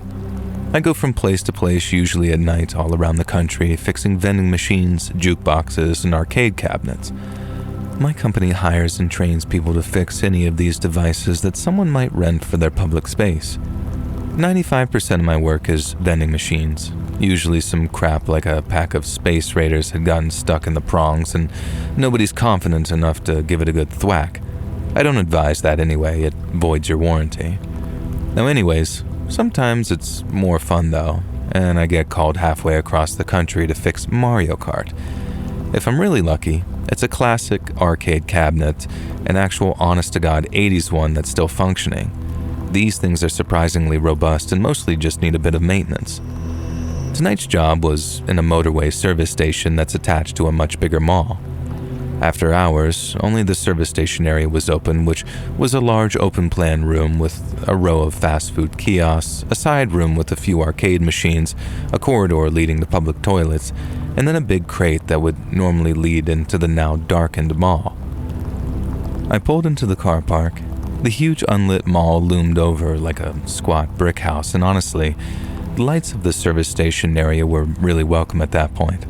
I'd been driving for hours, I was frazzled and craving a cup of garbage vending machine coffee. The car park had a few vehicles in it. I grabbed my bags out of the back of the van and headed into the service station. It was warm and smelled of McDonald's, very lush. My stomach rumbled, but the rule is no food until after I'd done the job. I grabbed a cup of black coffee with 2 sugars from the vending machine and headed over to the job, which in this instance was a 2-player Mario Kart arcade GP cabinet. One of the seats had come loose and one of the wheels had some drift to it, so I just needed to do a bit of maintenance. I got the job done in half an hour, quicker than I'd anticipated, and I'm pretty single-minded, so I hadn't really taken in my surroundings until this point. I guess I'm not one of those constantly hyper-aware true crime buffs who sometimes write in, who assess every possible threat. There were 3 fast food kiosks, which seemed to be staffed by just one person, a bored-looking middle-aged man with tattoos running up his gloved arms. In the back corner sat a group of people in hoodies who I guessed were teens, and then at a table in the middle sat 2 women, maybe early 20s. They seemed nice, so I smiled and nodded to them and then headed over to grab my usual filet-o-fish meal order. Yeah, I'm the one who orders that. I got the food from the grumpy fast food worker, sat down, and began chowing down on my fries. I was about halfway through the meal when the group in the corner got up from where they'd been huddling. When they stood, I could see that they were all decently tall, except for one of them who was particularly short. Nothing unusual, just notable, and made me doubt that they were actually teenagers anyways. My heart fell when I saw that they were all wearing masks. Again, nothing ridiculous, just scarf-type masks pulled right below their eyes and hoodies pulled down low. You know, the usual picture the British tabloids paint of knife crime hoodie youths. In my experience, though, that's mostly scaremongering and bluster, so if anything, I thought this was a wind-up. At least I really hope so, as the group of 4 made their way over to my table. They stood there facing me, no speaking, nothing. "Can I help you, fellas?" I asked, and I was trying to sound polite and not rattled, and I'm not exactly some weakling, but I'm not eager for a fight either. I was trying to catch the eye of the girls at the center table to see if they were in on it or anything, and the hoodie gang stared at me. Then one of them lunged forward and shoved the table. Not hard, but enough to try and make me jump. Absolutely classic school bully behavior. "All right, lads. I'm just trying to wind down after work. Don't want any trouble. Be on your way now." I thought I heard one of them giggle like that was hilarious. Idiot. The one who shoved the table leaned in and said, "You got a problem, mate," he hissed. Oh, okay. They were angry little lads with something to prove. "No, mate. Just trying to eat my burger." "No, mate. Just trying to eat my burger," he echoed. Just trying to eat my burger," one of the other tall ones said. The third tall one slammed a gloved fist down on the table, and my drink toppled over and I caught it before it could hit the floor. "Come on, lads," I said. "It's not worth it, is it?" I hadn't noticed the short one circling around behind me while the others distracted me. Hands fell on my shoulders. "Not worth it." And the voice was quiet, and I couldn't tell you if it was a girl or a little kid. And my gut says that it was probably a kid, maybe both. Probably why I didn't immediately respond with a swift over-the-shoulder elbow. "All right, forget this," I said, standing up. The hoodie behind me had to jump backward to avoid getting hit by the cheap service station chair. I grabbed my bags and made my way to the entrance, and of course that gang followed me. "Oi, bud, not sticking around," they jeered. But I was over it. I dealt with my fair share of schoolyard bullies and, well, obviously school, but I was way too old for this bollocks, even if it meant abandoning a McDonald's. And as we walked into that car park, I hoped that the service station worker would have the sense to lock the doors behind the gang, or maybe these kids were known to the service station folk, I suppose. Maybe this kind of thing happened here all the time. And as I fumbled at my van for the key, I saw the two women looking at us from the window. The gang were in the middle of the car park, about 5 or 6 meters away from me, and they were just watching me. I didn't want to turn my back on them by going to the back of the van, so I opened the passenger door and threw my bags onto the seat, keeping my eye on them. I did slip a socket wrench out of one of the bags, though, and hid it up my sleeve. "All right, I'll be off, lads," I said, backing around the van to the driver's side. I thought it would probably be better to keep engaging them instead of acting too scared. "Keep up the bull crap, I guess." And they stood there and just simply watched as I got into the van, and I gunned that engine and put it into reverse, and I thought that I was going to get away scot-free. Then suddenly, they charged toward the van, just ran at the bonnet, slapping on it, hooting and hollering like some hyenas, and I jumped visibly and they just laughed harder.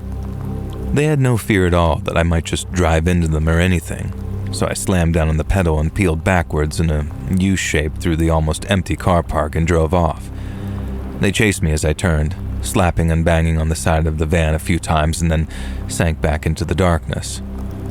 Maybe I should have just run them over, but I bet that would have worked out worse for me than them, especially if one of them really was some kid.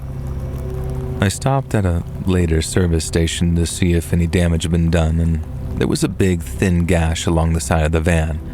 It definitely looked like it had been scraped with a knife. I spoke to my boss and then did call the cops, who said that there was always trouble at that service station and they'd swing by. I never heard anything about it, though. The thing that terrifies me is that I'm not convinced they intended to let me get away. The way they lost control at the end there, like these wild beasts.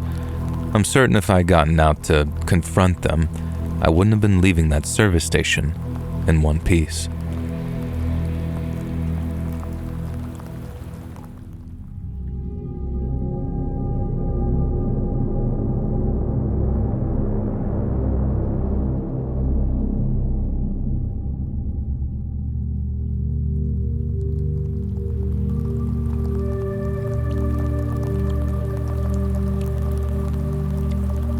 I've been looking forward to that camping trip for weeks. Myself, Craig, and Tanner, my buddies, had planned it out, nothing really fancy. It was really just supposed to be a night in the woods.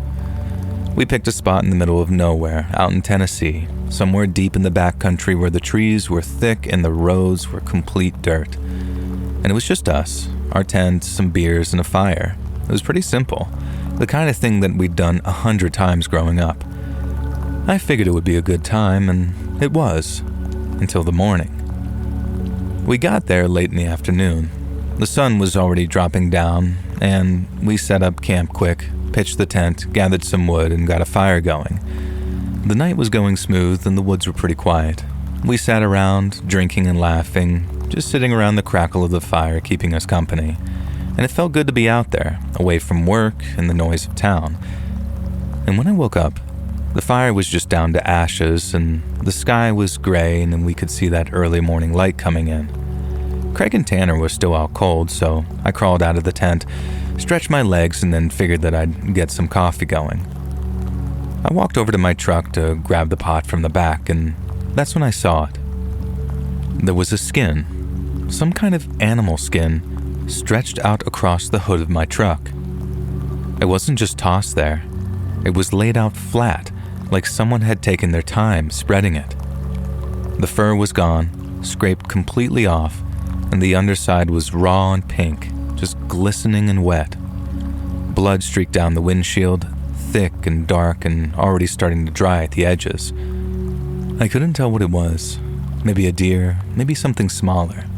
The head was gone and the legs were cut off and jagged like they'd been hacked with a dull blade. And it stank. That sour, meaty smell that gets in your nose and just stays there. And all I could do was freeze, just staring at it as my hands started to get all shaky. I looked around, half expecting someone to be standing there watching me, but the woods were dead still. No birds, no wind, nothing. Just me and that thing on my truck. I kicked the tent to wake Craig and Tanner. They stumbled out groggy, but when they saw it, their faces went white. We didn't say much. We didn't need to. Something was clearly very wrong. We tore down camp fast, threw everything in the back of the truck without folding it up. I grabbed a stick and pushed that skin off the hood. It hit the ground with a wet slap, and I didn't look at it again. We piled in and I floored it down the road, tires kicking up dust, and the whole way I kept checking the rear view like something might be chasing us. But there was nothing there, and I really couldn't shake that feeling though. And we didn't talk about it much on the drive back. Craig kind of just stared out the window and Tanner kept messing with his hands, picking at his nails, and I just focused on the road, trying to keep my mind blank and avoid whatever was back there. And when we got to town, we split up pretty quick. I went back home, washed the blood off of my truck with a hose, and stood there watching as the red kind of just swirled down the driveway. It really didn't feel real, but my gut wouldn't settle. And later that day, I started asking around to see if anyone knew anything. This guy, Mr. Harris, at the gas station gave me a look when I mentioned it, and he said that he'd heard stories of people finding skinned animals left in their cars or porches out in the deep woods. Said that it had been happening off and on for years. No one knew who did it, but folks figured it was some type of warning, a message for outsiders or people who didn't belong. Harris said he'd seen it himself once, way back in the 80s when he'd camped too far out. He woke up to, I guess, a skinned rabbit on his cooler and apparently never went back again. I didn't sleep much that night, and I just kept picturing that skin, the way it was stretched out all careful. And I eventually got online and started digging. I found posts for people all over, all the same stories, these skinned animals left in the night, always in these remote spots. Some said it was hunters gone crazy or pranksters, and others thought it was something older, something tied to the land. One guy swore that he'd seen figures moving in the trees after it happened to him, but he didn't stick around to find out more. And the more I read, the worse it got. People talked about feeling watched, hearing noises after they got home, like whatever did it wasn't done with them. And I told myself it was nothing, just some sick joke, maybe kids messing around, but I really couldn't shake it. And I don't know who did it or what they wanted. Maybe we'd crossed some line, camped somewhere we shouldn't have. Maybe it was random. But I know it wasn't an animal that skinned that thing and put it on my truck. I haven't been camping since, and I don't think I ever will. Craig and Tanner pretty much feel the same way. We haven't really talked about it much, but it's there, pretty much looming over us. And I still drive that truck, but every time I look at the hood, I still see that skin. I keep the doors locked now, and I don't know if it'll ever stop. All I know is that I ain't going back in those deep woods ever again.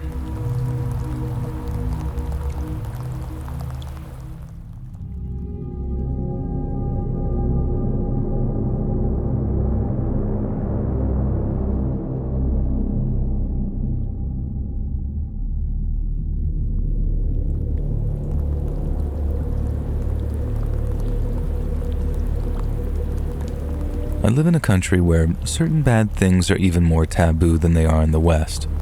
We do not like to speak about them, and one such time was in this tale told to me by my mother.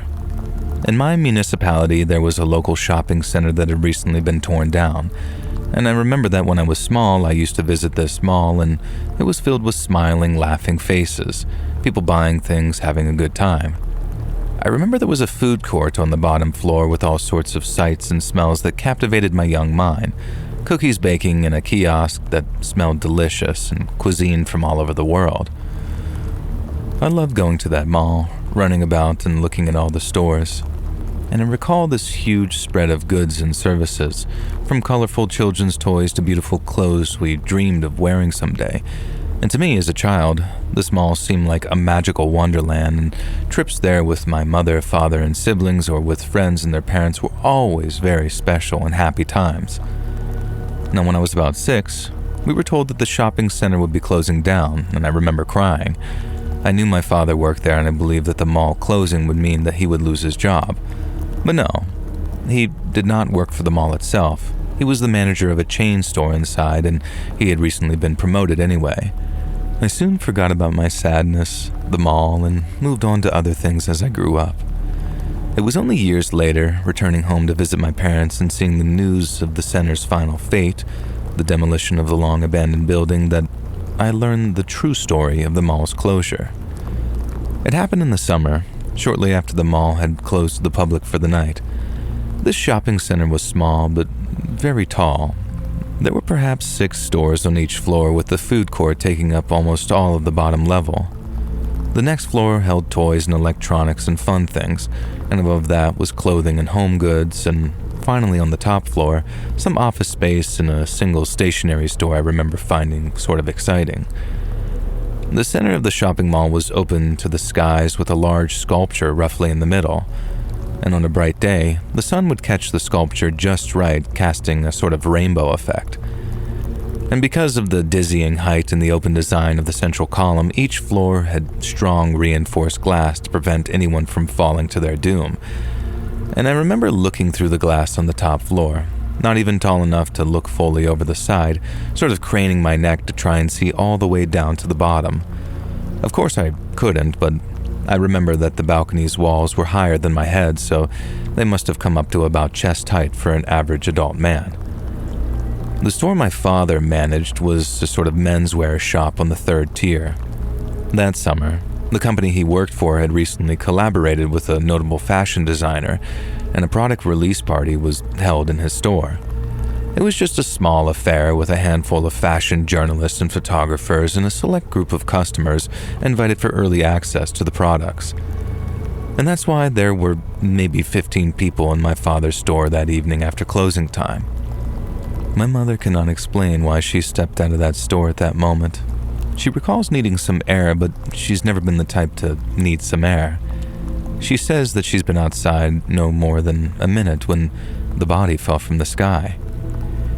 He was not close to her, but rather directly opposite across the central opening of the mall. A man fell seemingly from nowhere. He was wearing a brown business suit, and as he fell, his jacket flapped like wings and his tie cracked almost like a whip. About 3/4 of the way down, one of his shoes came off and veered off course, perhaps from the flailing of his legs. His face showed first shock and then terror, and then he vanished from my mother's view. He didn't scream, and my mother made a point of this to say that the man didn't yell, cry out, or scream. He just uttered no sound at all. Then he hit the ground, a hard, solid floor from a great height. My mother won't say more about what followed, but I do know that when a body falls from that height, it is no longer a body when it hits the ground. And I know that what remains spreads out so far and wide that it's easier to close down a mall forever than try to clean it all away. And that is not the only reason that the mall closed forever that night. The man who fell was the proprietor of the mall itself. Apparently, the mall had been suffering from severe financial difficulties, and the management company was on the verge of bankruptcy. What this would have meant for the mall or for the stores operating within it, I'm not sure. It was deemed a terrible accident that the mall's proprietor fell from the top floor, over a chest-high balcony railing, on a night when the mall should have been closed but wasn't. Perhaps he forgot that and was leaning over to adjust or clean something when he slipped. Perhaps contrary to what authorities believed, he was not alone that night. Or perhaps something else happened, deliberate and personal. But out of respect for the deceased's family, in a place like the one I grew up in, when a tragedy like this occurs, you learn what is and isn't okay to speculate about. All that's left behind is an abandoned building, now reduced to rubble, and the memory of the man who fell from the sky.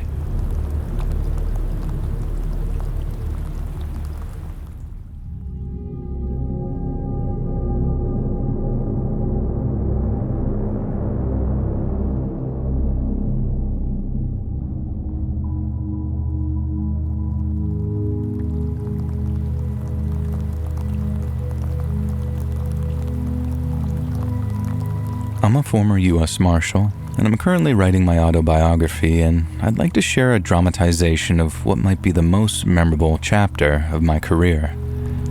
I'm not an experienced writer by any means, so this may not meet the standards that you're used to, but if you find it in any way compelling and wish to use it in a video, then the confidence that'll give me is the only compensation I require. You see, it all started late one Sunday evening back in October of 1986. I was sitting at home watching some highlights on TV when the phone began to ring, and since no one called past 10 p.m. unless it was important, I slid over on the couch and picked it up. It was my SD, or supervisory deputy, and all he told me was, "Be at the federal courthouse, 8 a.m. sharp. You got a task force briefing." I've been a deputy U.S. Marshal out of the Eastern Washington District for coming up on 4 years by that point. Long enough to know that when something big was brewing, that's exactly how it went down. No info on the target, no info on their location, just a date and time for the briefing. And after hearing the word task force, I had a reasonably good idea we'd be hunting a priority fugitive. But what I didn't know was that bringing him in would result in one of the strangest and most unsettling incidents of my entire career. The next morning, I drove over to the Spokane County Courthouse where I met my SD at the door. He directed me to a conference room on the second floor, and when I stepped inside, there was already half a dozen guys in there wearing a mix of suits, polos, and duty rigs. It was mostly my fellow marshals at first, but I also recognized an FBI special agent from the local field office. And then before the clock ticked over to 8 a.m., the room filled up with half a dozen more marshals out of the Seattle office, a handful of state troopers, and a pair of detectives from the Spokane PD. After a couple of more minutes, the room began buzzing with small talk and introductions as the caffeine started to kick in. But the chatter ceased immediately when the chief deputy marshal for the district walked in, flanked by an assistant U.S. attorney. The chief deputy marshal walked up to the speaker's stand, set down his coffee, and then got straight down to business. "All right, listen up. We got a high priority apprehension on our hands, and this could be a tough one." He consulted his notes and then continued. "Fugitive's name is Raymond Ridgway. He's 42 years old, 6 feet 2 inches tall, with a lean build, red hair, and dark brown eyes. Notable markings include burn scars to the palms of his hands and multiple tattoos, particular on his hands and fingers. He's wanted on 4 counts of homicide, 2 in Idaho, 2 in Oregon, and then 2 counts of murder of a federal officer after he ambushed those 2 FBI agents last year." The chief paused, consulting his notes again as a murmur of apprehension swept around the room.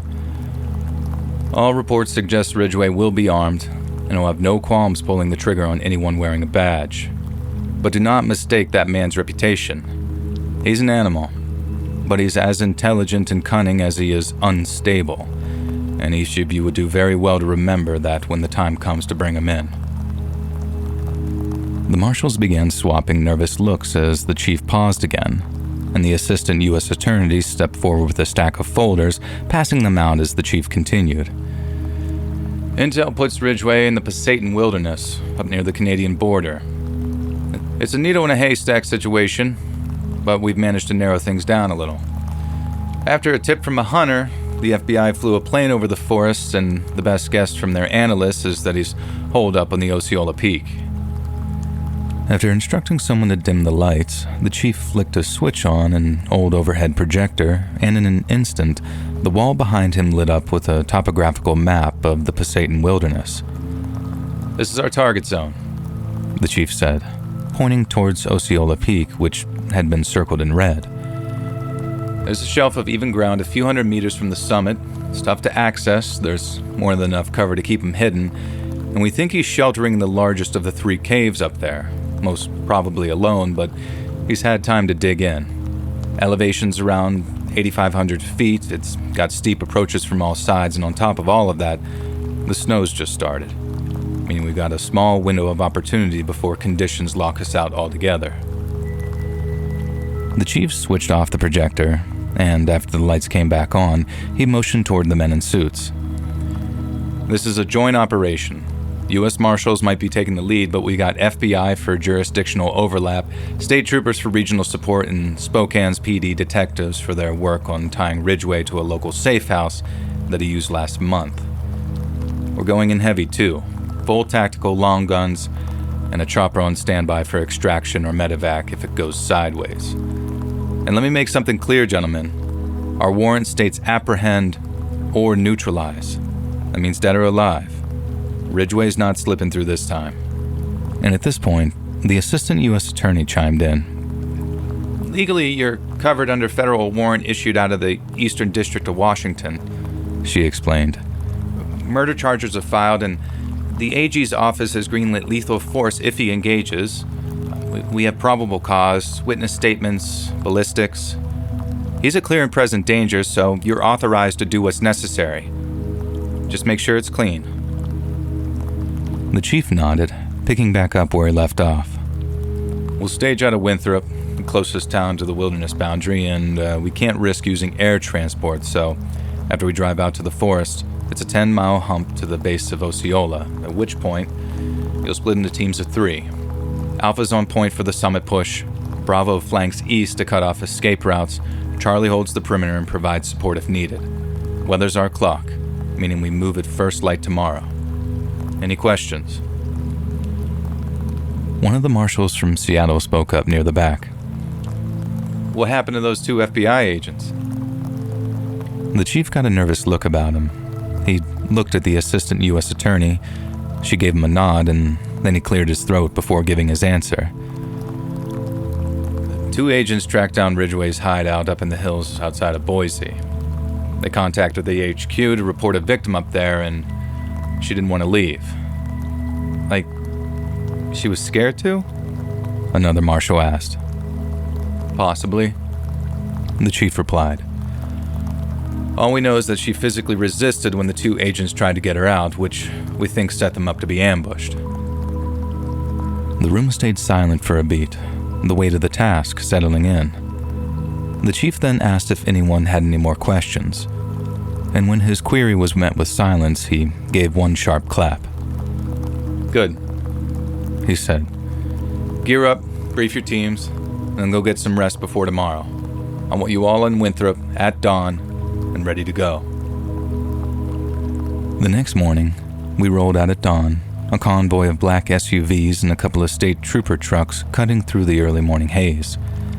The drive started at Highway 20. Blacktop was still wet from overnight rain, with the North Cascades looming large ahead of us. And after an hour, our tires ground against loose rock as we turned off onto a gravel service road. The landscape was a mix of wet bark and fallen leaves. The road narrowed fast, hemming us in with dense stands of pine and fir and mud sucking at the wheels as we climbed. At the 20-mile mark, the road ended at a trailhead, just a dirt clearing with a rusted sign. We parked and stepped out onto the half-frozen slush. Osceola Park was visible now, rock streaked with snow, forming a jagged shadow against the overcast sky. We went over the plan one last time, then the team splits. Alpha gearing up with rifles and packs, Bravo and Charlie doing the same, and then fanning out with the radios crackling as the winds bit any exposed skin. And that hike took hours. The trail started flat, this muddy mess through a valley floor littered with downed branches and puddles, but it soon pitched up as switchbacks carved their way upward through the thick timber. The frost grew more pronounced as we climbed, from a dusting to a solid crunching underfoot. Sweat beaded around my temples despite the cold, and our breath puffed out into clouds as the trees thinned near the timberline, giving way to open slopes of shale and ice-crusted grass. Osceola's summit loomed closer, its top shrouded in low clouds, and by midday, we hit the base. Our legs were burning as the peak's steep face stared us down. I think I was too occupied looking upward to notice, because it was a member of my team that first pointed it out to the rest of us, and then once he did, we couldn't look at anything else. At first, when he pointed towards the little white and brown bird lying dead on the ground, I wondered why he'd brought it to my attention. But then I saw another dead bird just a few yards away, and then another, and another. And before long, the whole team was checking out what must have been 24 dead birds and squirrels, all lying at seemingly random spots on the forest floor. They didn't look half-eaten or display any other kinds of damage, nor was there much in the way of decomposition. It was just like they'd dropped down dead. As one of my team started asking what might have killed all those animals, I pulled the radio from my vest, hitting the transmit button as the wind began to pick up. Bravo, this is Alpha Lead. You see anything weird around your position? Over. A beat passed, and the Bravo's voice crackled back, very tense, but they were steady. Alpha, this is Bravo Lead. We got a bunch of dead birds and squirrels. A couple of marmots, too, all over the east flank. No blood on them. It's like they just sort of fell out of the sky. You see anything like that over there? Over. And I glanced at the nearest corpse, still fresh among the frost, and felt a very deep unease settle in my gut. Exact situation here, I said. There's dozens of them, all the way up the west slope. Looks like they died fast, no marks. Any theories? Over. Another pause, but longer this time, and the radio came back. Negative, Alpha. No clue. We flagged it to Charlie, but orders from Chief are to keep pushing. Priority is the summit. Ridgeway's up there, and we're not stopping for this. You good to move? Over. I look back at my team, their confidence draining by the second as their breath clouded in the cold, and the dead stretched all around us, a grim carpet leading toward the shrouded peak. But Bravo was right. We had to keep moving. Roger that, Bravo, I replied. We're good. Moving up now. Keep us posted if Charlie gets anything. Alpha out. I clipped the radio back onto my vest, nodding to the team. Summit's still to play. Eyes sharp, weapons hot. Let's go. We started climbing again, boots crunching through snow and over the small, stiff bodies, the unease settling deeper with every step toward Osceola's Peak. We crested the final rise, boots sinking into a thin crust of snow, and hit the stretch of flat ground that we'd been told of not far from Osceola's summit. The wind eased here, blocked by a low ridge of rock while the clouds hung thick. Ahead of us was the opening to a cave, a jagged gash in the rock about 10 feet wide and half hidden by a slab of granite.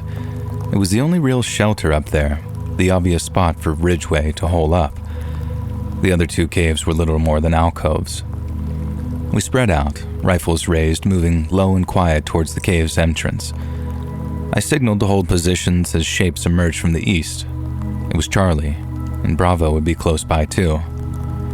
Charlie's team leader and I nodded to one another in acknowledgement, and then we fanned out to cover the cave. We advanced together, this tight semicircle closing in. No noise came from the mouth of the cave. There was just the crunch of our steps and the sound of the wind whistling across the peak. At the entrance, I flicked on my flashlight, the beam cutting through the dark as we stepped inside. Charlie's light joined ours, casting shadows against the cave walls. And the cave wasn't deep. It was maybe 30 feet at most, but it narrowed fast. Inside, the air was damp, cold, and smelled of something faintly sour. We advanced carefully, scanning every nook and crevice with our flashlights, and then, about 10 paces in, we saw him. It was Ridgeway, sitting with his back to us at the cave's deepest point, and we couldn't see his face, but we knew it was him. Raymond Ridgeway! U.S. Marshals, lay down with your hands behind your back! I shouted, voice bouncing off the walls. He didn't turn. He didn't even flinch. He simply rocked back and forth, slow and rhythmic, looking like his head was bowed. He was leaner than the photos, but I could see that matted red hair plastered over the back of his head. Charlie's team leader began barking the same sharp, overlapping command as the team's lights remained pinned on the fugitive. Ridgeway! Down! Now! He yelled while edging closer, but there was still no reaction from this guy. Instead, he just kept rocking back and forth like he couldn't hear us over the noise inside his own head. The deputy to my left, a guy named Torres, moved forward, allowing his rifle to hang from its sling and then reached for Ridgeway's shoulder. Come on, asshole, he said. Let's... But Torres didn't say another word, because the moment he laid a hand on Raymond Ridgeway, his body locked up like he'd been hit with a live wire. He gasped, eyes wide, and then collapsed to the ground hard. I remember watching, in complete shock and horror as his arms jerked in spasms, his boots scraping the dirt as spit foamed near the corner of his mouth. Everyone was frozen, weapons still trained on this guy, yet mere moments after Torres hit the floor, Ridgway's body suddenly jerked like he'd been jolted awake, and then his head whipped around. His eyes were wild with confusion as they darted between us. More demands for the fugitive's surrender echoed around the cave at that point, but as this guy realized what was happening, he just smiled. Down! Hands behind your back! I snapped, and this time he obeyed, flattening out but with that smile still on his face. We zip-tied him fast, dragging him up as Charlie's medic rushed over to Torres. He was out cold, breathing shallow with his pulse racing. The medic said that it looked like some kind of seizure, but there was a chance that it could be worse. Charlie's chopper was inbound within 20 minutes. Torres got strapped to a stretcher, still unconscious, and was lifted out with the medic, and Ridgway went next. He was cuffed and just staring blankly as we loaded him up, but still, he looked like he was smiling. We cleared the cave, and the job was done. But the dead birds and the spasms, the unanswered questions hung over us as we hiked back down those slopes. We linked up with the other teams and debriefed at Winthrop by nightfall, and we had questions, but the dead animals took a back seat to Torres' condition. We were told the medics had to put him in a coma to stop the seizures, and he didn't wake up for a week, but when he did, he remembered nothing. Last thing in his head was driving out to Pasayten, and the whole raid had been wiped clean from his memory. Ridgway was in custody, locked up in pending trial, but he refused to talk. He just sat there in his cell, rocking back and forth just like he'd done up in that cave. And after the raid, the dead birds and Torres' collapse gradually faded into the background noise of the case. The warrant execution report barely mentioned the birds, and they were relegated to a single line buried in the details. Numerous deceased wildlife observed near suspect's location, likely killed for food. Investigators shrugged it off. They said Ridgway must have been hunting them. No one bothered to test the bodies for toxins or disease, and there were no autopsies or samples. It was all too much hassle for a side note, and with Ridgway in cuffs, the focus shifted to building a murder case against him. The birds stayed where they fell, rotting on Osceola Peak, completely forgotten. And Torres' seizures got a similar brush-off. The medical report called it a sudden neurological event, either an epileptic fit or a stress-induced collapse. Doctors chalked it up to a 1 in a million fluke that just so happened to hit when he touched Ridgway. Coincidence, they insisted, nothing more. No link to the cave, the birds, or anything else up there. Torres woke up from his coma after a week with no memory of anything, as I said, and the service gave him desk duty for a while, and then he transferred out, and we never heard from him again. Nothing that strange ever crossed my path after that. I definitely went through way worse things, be they shootouts, ambushes, or fugitives who fought to the bitter and bloody end, but nothing which had that same eerie edge to it. No unexplained dead animals piling up, no one dropping into spasms for no reason, just the usual controlled chaos of the job. I've had a long time to process what happened too, almost 40 years in fact, but still, it just gnaws at me. The dead birds, Torres' so-called medical event, Ridgway rocking like he was somewhere else, none of it adds up, and no one seemed to care enough to make it make sense. I've run it over in my head 100 times, the sour smell in that cave, the way those critters just dropped. I know I should just let it go, but leaving it all unexplained feels like leaving a loaded gun on the table. I don't buy the easy answers. Sustenance, coincidence. Something was off up there and I'll never know what. And that's the part that sticks with me. The loose end that I can't seem to shake, and why that whole thing became one of the most significant incidents of my whole career. It made me realize that the same agencies that protect us from dangerous people also protect us from dangerous truths.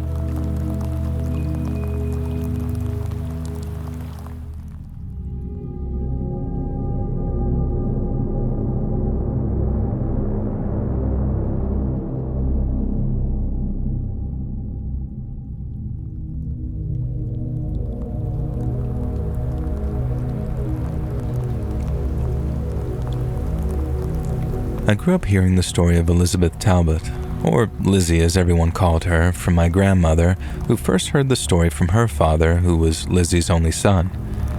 It's a tale that's been handed down through our family for nearly 100 years now, told over kitchen tables and porch swings, and it's always had a certain kind of quiet weight to it. It isn't just a story about survival.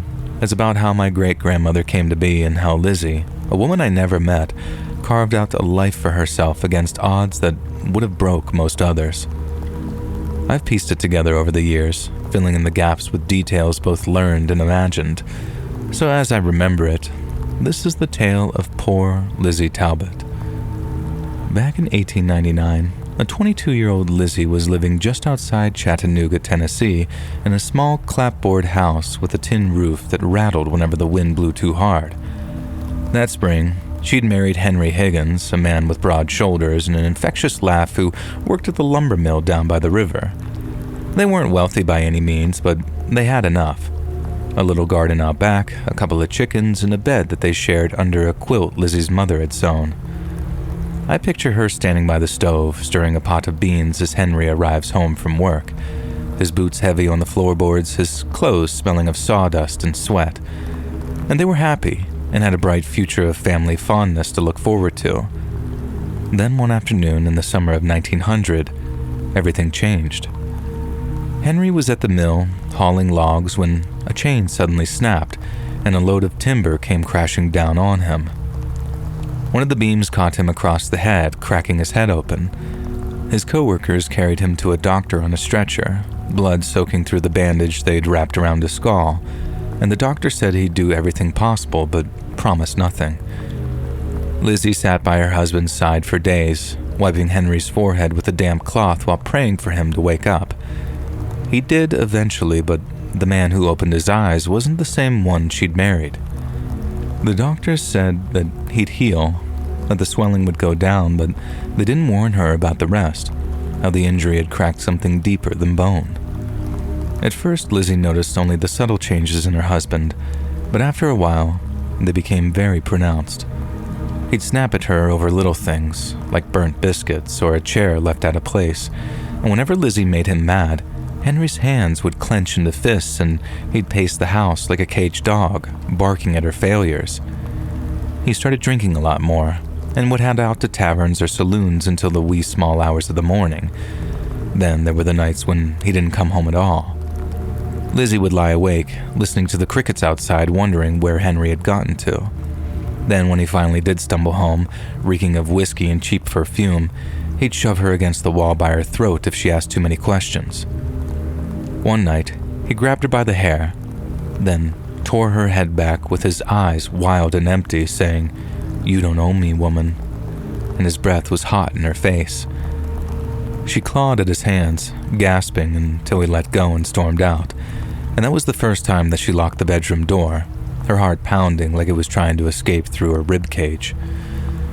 Lizzie prayed hard for things to get better and for her husband's mind to heal, but over time, he only got worse. And to his wife's horror, Henry started robbing folks like a regular old road agent. First, the drunks staggering out of saloons, and then the shopkeepers on the edge of town as they closed up for the night. And word spread fast. Henry Higgins wasn't just a mean drunk anymore. He was downright dangerous. He'd come home with blood on his knuckles and a sack of stolen goods, laughing like it was all just some game. The townsfolk also whispered about the woman he'd been seen with, girls from the rough side of town who'd take a man's money and not ask his name.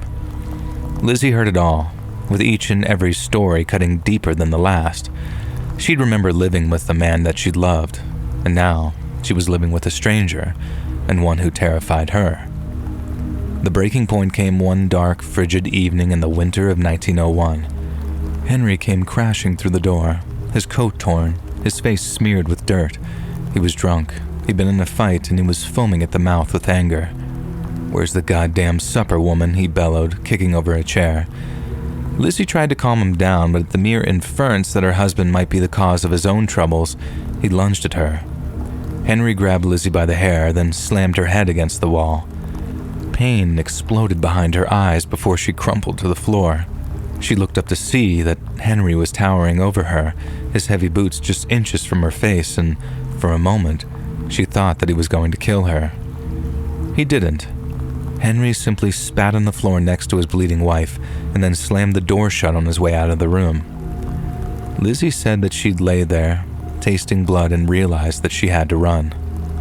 She didn't have much, just a few dresses, a shawl, and a handful of coins that she'd hidden in a tin under the bed.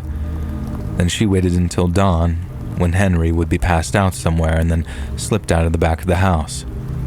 She walked until her feet were blistered and bleeding, hitching rides on wagons and begging for scraps from strangers. She didn't care where she was going, it just needed to be far away from Henry.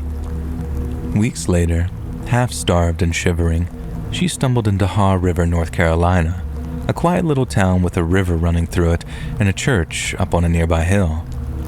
And that's where she met Benjamin Heckler. Ben was the pastor at the church, a man in his 30s with kind eyes and a voice that carried when he preached. He found Lizzie slumped on the steps one Sunday morning, her dress filthy, her hands trembling. He didn't ask any questions. He just brought her inside, gave her a blanket, and set a bowl of soup in front of her. She told him her story over time, in bits and pieces, and he listened without judgment. He let her stay in a spare room at the parsonage, and before long, she was helping him with mending hymnals and sweeping the floors. They grew closer than they meant to, and for a while, both tried to ignore what was growing between them. But Lizzie was still married, and Benjamin wouldn't cross that line. "I can't be that man," he once told her, and his voice was firm but soft. And she understood, even if hurt, so she waited, and she fought. She wrote letters to lawyers, secured affidavits from folks back in Chattanooga, and tracked down witnesses who swore Henry had beaten her and betrayed her vows. It took years, but finally, in the early spring of 1902, a judge finally granted Lizzie an annulment, declaring her marriage to Henry null and void, and she was free. That summer, Lizzie and Benjamin married in the church where they'd first met. It was a small wedding, just a few townsfolk, a wooden cross on the wall, and vows that they meant with every word. Then a year later, in 1903, she gave birth to a boy named Samuel. He was a quiet baby with his father's dark hair and his mother's bright blue eyes, and for a while, life was good. They had a little house near the river with a porch where Lizzie would sit and watch Samuel play in the yard. Benjamin would come home from the church, kiss her forehead, and they'd eat supper together. It was their own little slice of heaven. But then, in the fall of 1905, disaster struck. I picture Lizzie in the kitchen when she heard the horses, the sound of hooves pounding the dirt growing louder and louder until it stopped right outside her home. She wiped her hands on her apron and stepped towards the window to pull back the curtains. There were 6 men, maybe 7, all on horseback, their faces shadowed by the wide brims on their hats. One of them swung down from his horse, his boots hitting the ground, and then Lizzie heard his voice, rough and familiar like a knife dragged across stone. "Lizzie, you in there, woman?" At the sound of her name, her stomach dropped. She'd never forgotten that voice, the way it would turn from a laugh to a growl and a heartbeat. It was her ex-husband, Henry Higgins. Lizzie backed away from the window, her hands shaking so bad that she knocked a plate off the table. It shattered on the floor, and little Samuel started crying in the next room. The men outside laughed, and Henry shouted again, "Come out, woman. I've been looking for you." The door rattled as someone pounded on it, and Lizzie froze. She could hear the clink of spurs, the creak of leather, the low mutter of the posse. They weren't here to talk. They were here to take her, or worse. Her mind raced back to Chattanooga, to the nights that she'd cowered under Henry's fists, and now he was here, with men who'd shoot first and ask questions later. The walls seemed to close in, and her chest tightened until she could barely breathe. And then suddenly, her current husband burst into the room. Benjamin's face was pale but determined. He grabbed a shotgun from the corner, the one he kept for hunting, and took cover near a window. "Lizzie," he said, his voice low and urgent, "take Samuel, and when I say, you run out the back." She started to argue, but he cut her off. "Wait till you hear the shot. They'll be distracted. Then run, and don't look back." Lizzie nodded, tears stinging her eyes, and scooped Samuel from his crib. The boy whimpered, clutching her neck, and then she crept to the back door to wait for her husband's signal. Benjamin shouldered his shotgun, parting the curtains just enough to aim while outside Henry was pacing. "You can't hide forever, Lizzie." He fired a pistol in the air, the cracks splitting the night. Benjamin looked at her, his eyes steady despite the fear in them. "I love you, Lizzie," he said. And then after that, he pulled the trigger. The shotgun roared, the glass shattered, and Henry Higgins fell down dead. The posse yelled, guns firing wildly, while Lizzie bolted out the back. She ran as fast as she could, her baby bouncing in her arms as her bare feet pounded against the cold ground, and she didn't stop to see if Benjamin was alive. She couldn't. There was no time. She just kept going through the trees, down to the river, until the sounds of gunfire behind her faded. With nothing but her son and the clothes on her back, she made her way north, traveling by foot and kindness until she reached Richmond, Virginia. It was a much bigger burb than Haw River, a city she and her boy could disappear in. She found work sewing in a factory, rented a tiny room above a bakery, and made damn sure her young son got his education. Samuel grew up there, a boy who never knew his father but carried that same quiet strength. Lizzie raised him alone, telling him stories of Benjamin's courage and how he'd saved both of their lives. Elizabeth Talbot ended up passing away peacefully in her sleep during the year 1940. Samuel was a man by then, with a family of his own, and when she was ready, he passed the story down to my grandmother, who told it to me when I was a kid, sitting up on her lap. It's been almost 100 years since that night in Haw River, and all those involved have long since passed. But the story of Lizzie's fear, Benjamin's sacrifice, and the life they built before it all fell apart will live forever. I think about her sometimes, running through the dark with my great-grandfather in her arms, and I wonder where she found the will to keep going. Maybe it was a love, or maybe it was just stubbornness. Either way, that's why I'm sitting here now, typing this out and keeping her story alive for another generation.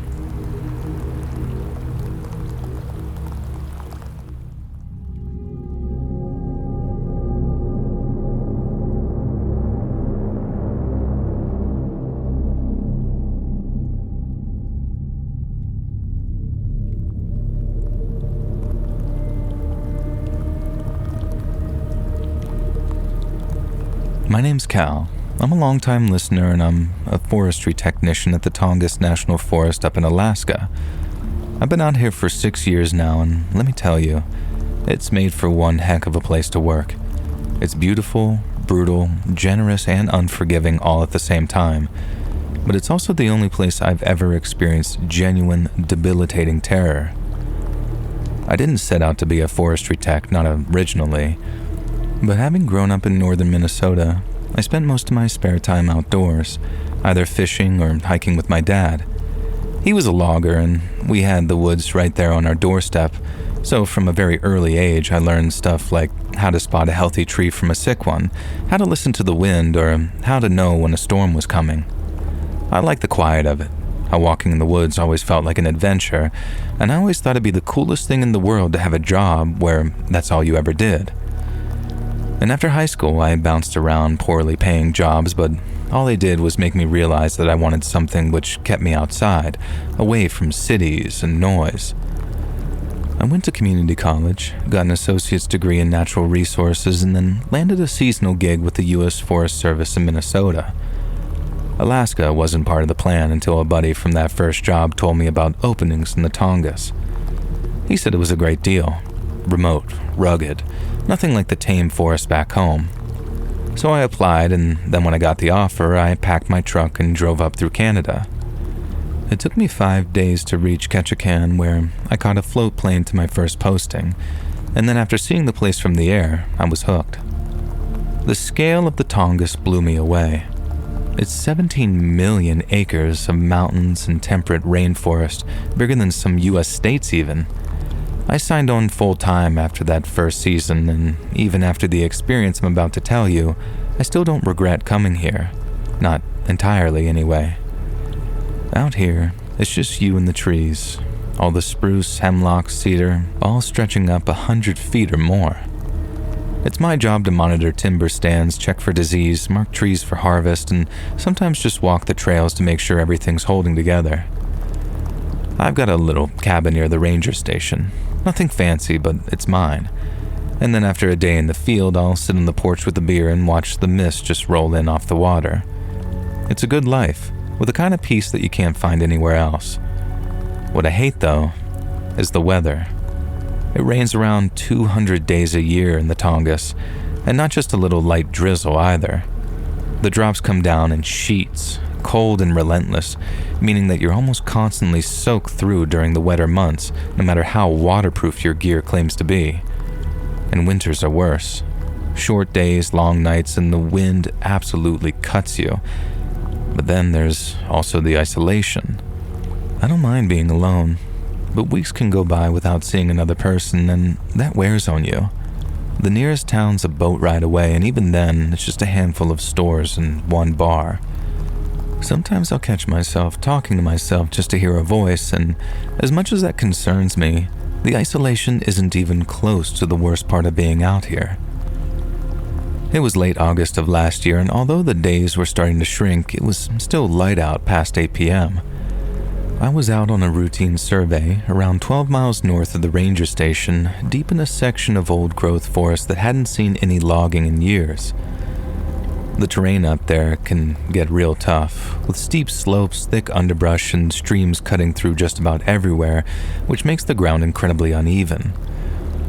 I've been out since dawn, marking trees and taking soil samples, and I was exhausted. My pack was heavy with gear and my boots were caked with mud, so I figured that I'd finish up by a little creek that I knew, where I could eat a sandwich, wash off my boots, and then head back to the station before dark. I remember sitting on a fallen log by the creek, unwrapping my food with my head in the clouds when a sudden sound brought me straight back down to earth. At first I thought it was a bear, and as much as they can be a threat, you get used to them out there. They're mostly black bears, sometimes browns, and they tend to move quiet and not bother anyone unless they're startled. But this wasn't quiet. It was a heavy, deliberate sound, like something massive pushing through the woods. Whole branches sounded like they were snapping. Very thick ones too, not just twigs. And I froze, my sandwich halfway to my mouth, and just listened. The noise was coming from maybe 50 yards upstream, hidden by a cluster of spruce and ferns, and I couldn't see anything, but I could hear it clear as day. Something crunching and thudding, moving slow but steady. I roughly rewrapped my sandwich and grabbed my bear spray as fast as I could, planning on scaring it off if it got too close. Bears usually bolt when you yell, so the first thing I did was stand up and shout, "You didn't smell me yet, Mama Bear." But the sound didn't stop. If anything, it got louder and closer, and I very quickly realized this wasn't a bear. I've heard bears move, dozens of them over the years, but this was different. It was deeper, heavier, and the rhythm was off too. It wasn't the rolling gait of a four-legged animal. It was more like something upright, something that didn't care about being quiet. When the thought occurred to me that I wasn't dealing with your average bear, I remember how my stomach dropped. I backed up a step, scanning the woods. Now the creek was gurgling behind me and the ground was moving beneath my feet, but all I could focus on was that sound. This snap, thud. Snap, thud. It was maybe 70 yards away now, still out of sight. So I yelled again, louder that time, saying, "Hey, get the hell out of here." I didn't get anything in response. No growl, no huff, no sign it even heard me. Just that steady, unstoppable movement. My heart was thumping in my chest and my hands were shaking so bad that I almost dropped the spray. I've been around wild animals my whole career. Moose, wolves, even a pissed-off mountain lion once in Minnesota, but nothing ever felt like that. And then, the smell hit me. It wasn't like anything I'd smelled before. No bear musk, no wet fur, not even rot. It was sharp, almost metallic, mixed with something sour, like sweat gone bad. And when it rolled over me with the breeze, I gagged. And that's when the panic started to really rise in my chest. I couldn't see it, but I knew it was big. Too big. A moose might snap branches, but they're clumsy. They're loud in a different way. This sounded almost controlled. I grabbed my pack and started backing down the trail, keeping my eyes on the trees upstream, and the noise kept coming. Closer now, maybe 30 to 40 yards at the most. I couldn't tell if it was following me or just moving parallel, but it didn't stop. And so I turned and ran. I'm not proud of it, but I bolted down that trail like a kid scared of the dark, and I didn't stop until I'd put a good half-mile between me and the creek. When I finally slowed, gasping for air, the sound was gone. No snaps or thuds, just the usual hum of the forest. I stood there, bent over with my hands on my knees trying to make sense of everything. What the hell was that? It wasn't a bear. Too big and too steady. A person, maybe, but that's not a chance. Not out there, not that deep. I'd have seen tracks, heard a voice or something, but there was nothing but that noise and that smell. I made it back to that station after dark, rattled and soaked with sweat, and I tried to calm myself down, but I could only do so before my mind started racing again. I barely slept that night. Every creak of the cabin had me sitting up and listening, and then as I tried to go back to sleep, I kept replaying what had happened in my head, trying to figure out what I'd heard. The size of it didn't add up.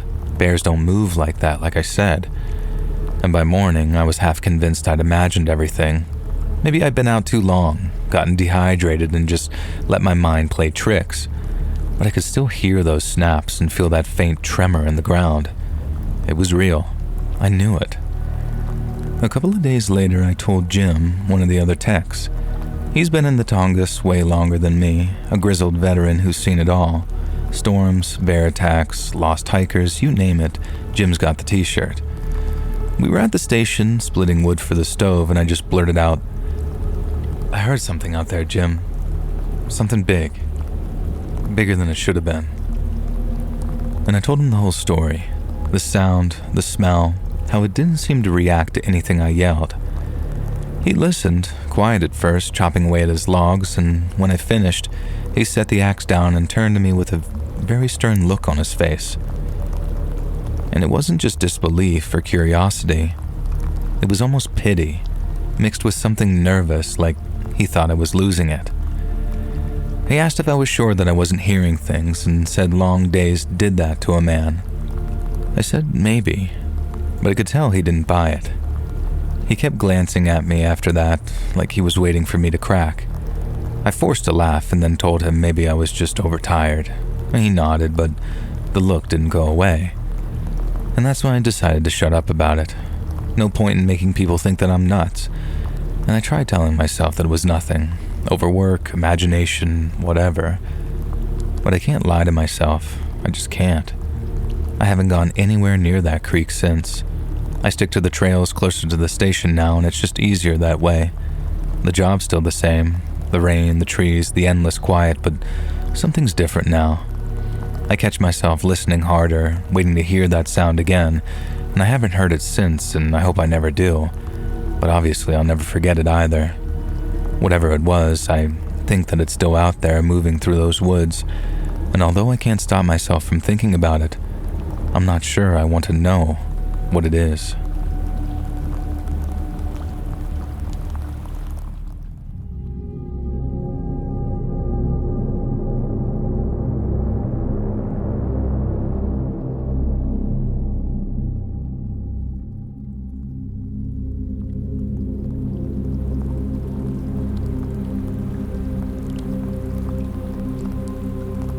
I met him on a dating app.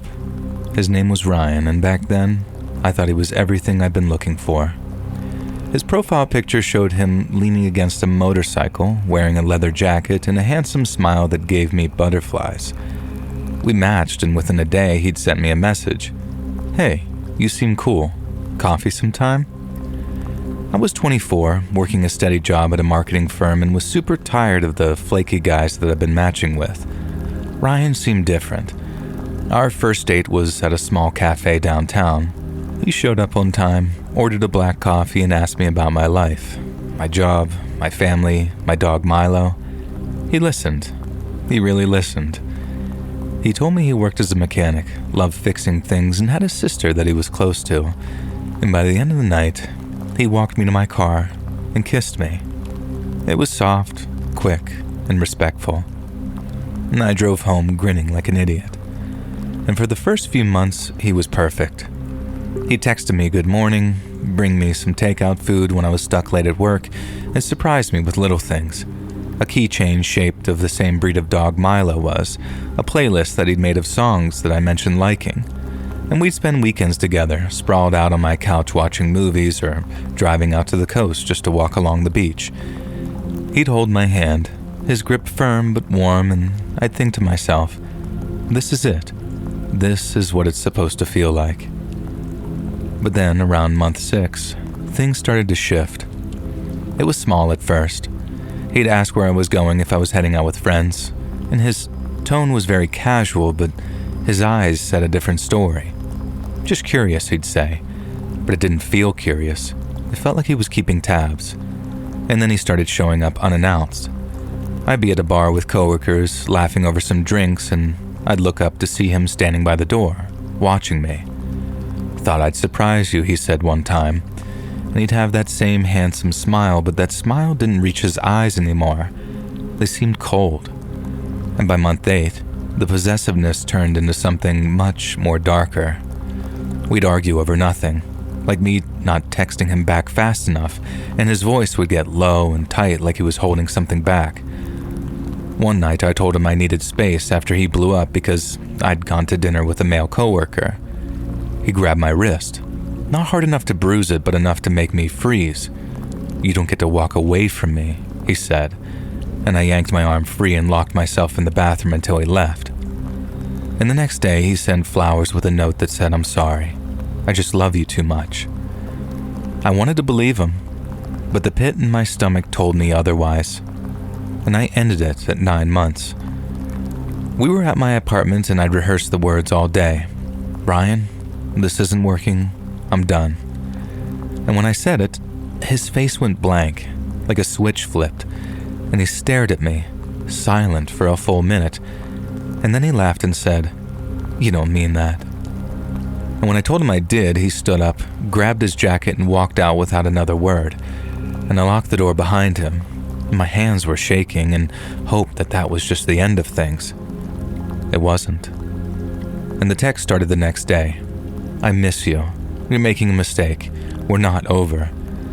I ignored them, deleted them, blocked his number, but then he'd use a different one. I'd find notes on my car windshield saying things like "talk to me," written in his sort of jagged handwriting. And once I came home to a single rose on my doorstep and the petals were crushed like he'd been gripping it too hard. And I threw it in the trash and double-checked my locks. But then he started showing up while I was at home or at work or buying groceries. I'd spot him across the street from my office, leaning against his motorcycle, staring up at my window. And I'd see him at the grocery store, at the gym, at the park where I walked Milo, always at a distance and always watching. I'd tell him to leave me alone, but he'd just sort of smile and shake his head, walking away. After a while, even my coworkers noticed.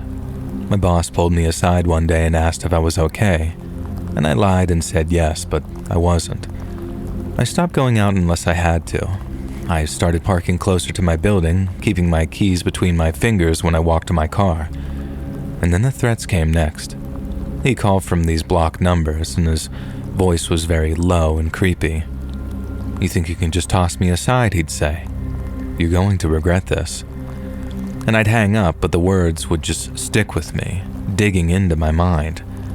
And I went to the police and filed a report, but they said that there wasn't much they could do without proof of imminent danger. And they gave me a card for a restraining order, but I knew that Ryan wouldn't care about some piece of paper. I bought pepper spray, started sleeping with a baseball bat by my bed, and told my mom about everything. She lived about an hour away, a retired nurse with a no-nonsense streak, and she begged me to move in with her. I said no. I wasn't going to let him chase me out of my life. I tried to carry on as normal as best I could. I went to work, I walked my dog, kept my head down, and the threats kept coming. But I got good at tuning them out and pretending that I wasn't scared. At least until that phone call that I got. It was a Tuesday, late afternoon, and I was at my desk when my phone buzzed, a number that I didn't recognize, and I answered thinking it was a client. It was Ryan.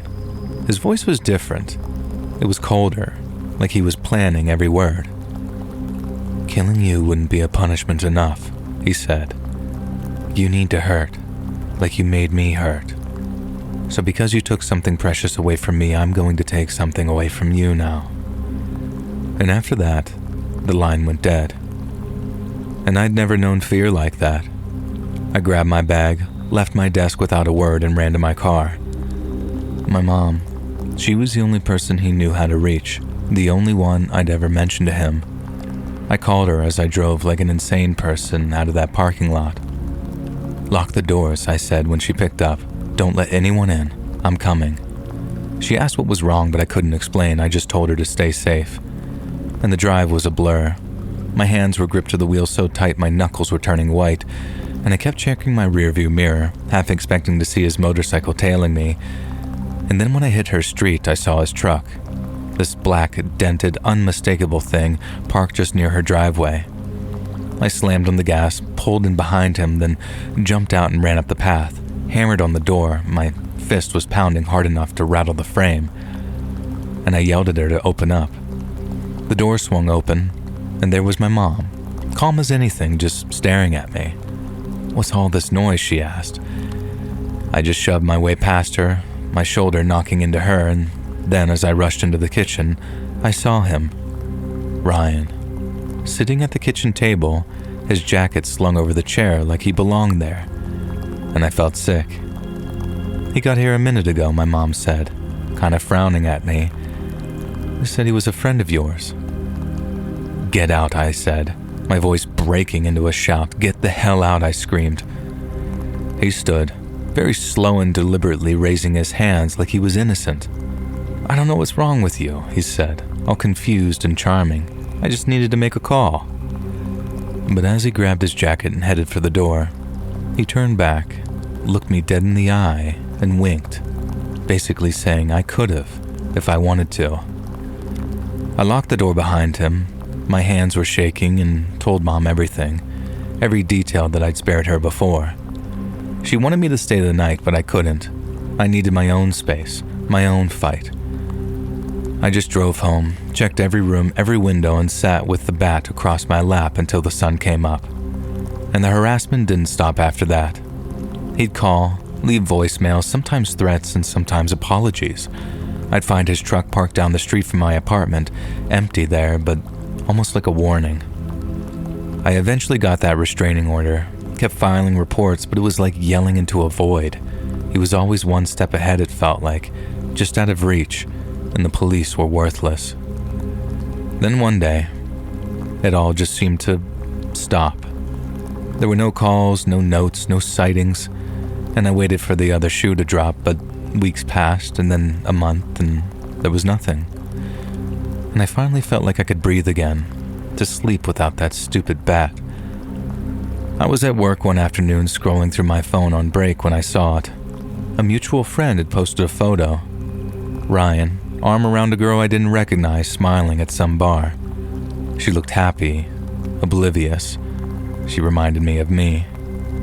I stared at her face, the way he smiled at her, and felt sick again. I knew what he was capable of, what he'd do when the mask slipped. And I thought about warning her, but how? He'd know it was me if I used my name. And my solution was to make a brand new Facebook profile, a fake name, no picture, and then look her up and message her. And her page was public, full of selfies and posts about her job at a daycare. And I typed the message fast. "Be careful with Ryan. He's not who he seems. Get out while you can." And I hit send, watched it mark seen, and then logged out and deleted the account. I don't know if she listened. I don't know if she's okay, and a part of me wants to check to dig, but I stopped myself. I'm free of him, for now anyway, and I think that's enough. I still double-check the locks on my doors, and I still glance over my shoulder whenever I walk to my car because I know he's out there, and I know he doesn't forget.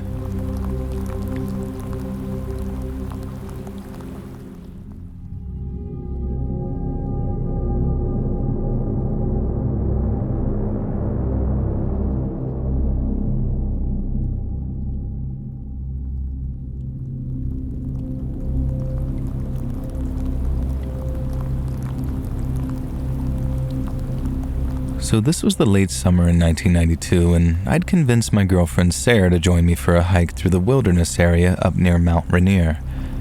We'd been dating for about a year, and she wasn't exactly the outdoorsy type, but she humored me. And the plan was simple: a day hike, maybe a 6 or 7 mile round trip through a dense stretch of forest that I'd read about in a guidebook. We packed light, just water, a couple of sandwiches, and a map, and then hit the trail just after sunrise. It started off easy, a dirt path cutting through towering trees. The air was cool and the sky was clear, and the forest was quiet except for us walking and the occasional chirp of a bird. We didn't talk much at first, just walked side by side, setting into the rhythm of it. And about an hour in, the trail got rougher. It narrowed, winding deeper into the woods where the trees grew closer together, and we crossed a small creek, stepping on slick stones to keep our feet dry, and I held Sarah's hand to steady her. She laughed when she almost slipped, a quick, nervous sound that we joked about afterwards, and it was a huge relief to see her start to enjoy herself. Then, around noon, we stopped for a break, sitting on a fallen log to eat our sandwiches. After lunch, the trail climbed this very gentle slope and the woods opened up a little bit with fewer trees and more underbrush. We'd been walking maybe 3 or 4 hours total when Sarah started lagging behind. I slowed down, waiting for her to catch up. She gave me this kind of defiant look, like she wouldn't admit that she was tired, and I just smiled and told her that we turned back, and then, seconds later, she saw it.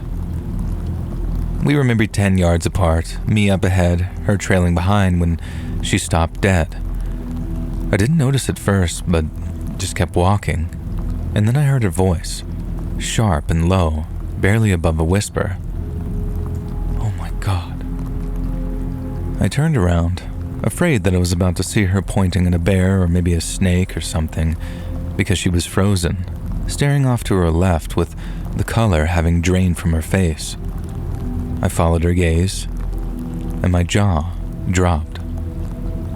There, about 20 feet off the trail, was a tree. It was a big one, maybe 3 feet thick, and halfway up its trunk, at around chest height, was a deer. It wasn't just any deer either. It was a full-grown buck, antlers and all, and its body was just stuck in the tree. The front half hung out one side, head kind of hanging down, eyes glassy and just blank, while the back half stuck out the other side, its hind legs dangling limp. And just to make this 100% clear, it wasn't hanging from a branch or caught in a fork. It was inside the tree, like embedded in it, almost like the trunk had grown around it. I took a step closer, but Sarah grabbed my arm so tight it hurt a little. "What the hell is that?" she said, her voice shaky. I didn't answer because I didn't know. The tree definitely wasn't broken in any way, and there was no splintered bark, no jagged edges where the deer's body met the trunk, and the wood looked smooth, untouched and natural, like it had grown that way. But that was impossible. Trees don't grow around something that fast, and this deer wasn't some ancient skeleton. It looked fresh, barely starting to rot. There were a couple of flies buzzing around its head, but that was it. No stench, no maggots. There was no blood, no torn flesh, nothing to suggest violence. It was just there, almost fused with the wood in a way that made exactly 0 sense to me and Sarah. Sarah stayed there where she was. Her grip was tightening around my arm. "I don't like this," she said. But I felt this pull, this need to figure this out. I took another step, then another, until I was close enough to touch the tree if I wanted, and something about it made my skin crawl, even as my brain kept prodding at it, trying to rationalize what I was seeing. Maybe the deer had fallen from somewhere high up and landed just right, but there were no cliffs nearby, no broken branches above, and the trunk was too solid, too intact. I crouched down, peering up at where the deer's body met the wood. The bark flowed around it seamlessly, like the tree had molded itself to the shape of the carcass. I reached out and hesitated and then brushed my fingers against the trunk just below the deer. It felt normal. There was nothing strange until you looked up and saw that impossible thing sticking out of it. Sarah yelled my name, telling me to get back, but I couldn't stop myself. I stood up and walked around to the other side. There, the deer's hindquarters hung limp, and I saw the same thing there too. No blood, no damage to its hide, no sign whatsoever of how it got that way. And that's when curiosity started to turn to fear. My stomach tightened, not from nausea, but from something deeper, something I still can't put into words. It wasn't just weird anymore, it felt very wrong. The woods felt quiet too, like everything had just stopped and started watching us. No birds or wind, just the sound of my own breathing and Sarah's quick, shallow gasp behind me. I looked at her, and her eyes were wide and her lips were pressed very tightly. "We need to go," she said. And at that point, I didn't argue. I could remove myself physically, but mentally I couldn't pull away from this. How long had it been up there? Had someone or something put it there? The unease crept up my spine, slow at first and then all at once, like a cold hand closing around my neck. I thought about pictures I'd seen of animals caught in fences or traps, but this wasn't that. This was deliberate, unnatural, and the more I looked, the more I felt like we weren't supposed to see it. Neither of us looked back, but I didn't need to. I could still see it, just burned into my brain. We moved in silence, our steps quick and uneven as my heart was pounding, not from the pace, but from thoughts of what we'd just seen. Sarah kept her head down, and I knew she felt it too. That shift from curiosity to dread, the sense that we'd stumbled onto something that we weren't built to understand. We made it back to my car in almost half the time that it took to hike out, and the whole drive home we didn't say a word to each other. And when we got to her place, she looked at me and her face was still pale, saying, "We're not talking about this ever again." And I agreed. Not because I wanted to forget, but because I didn't want to upset her any more than she already was. And we never did mention it, not to each other and not to anyone. But there are definitely times late at night that I'll see that deer in my mind, half in and half out of that tree, and feel that same cold grip around my neck reminding me that was all real.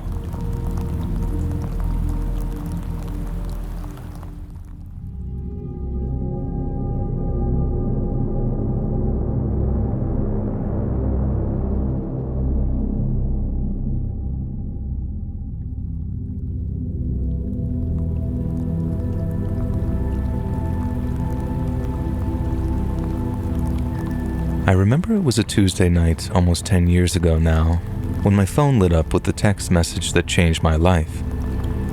It was just after 9 p.m. and I was lying on the couch watching a bit of television when I got a message notification from an unknown caller.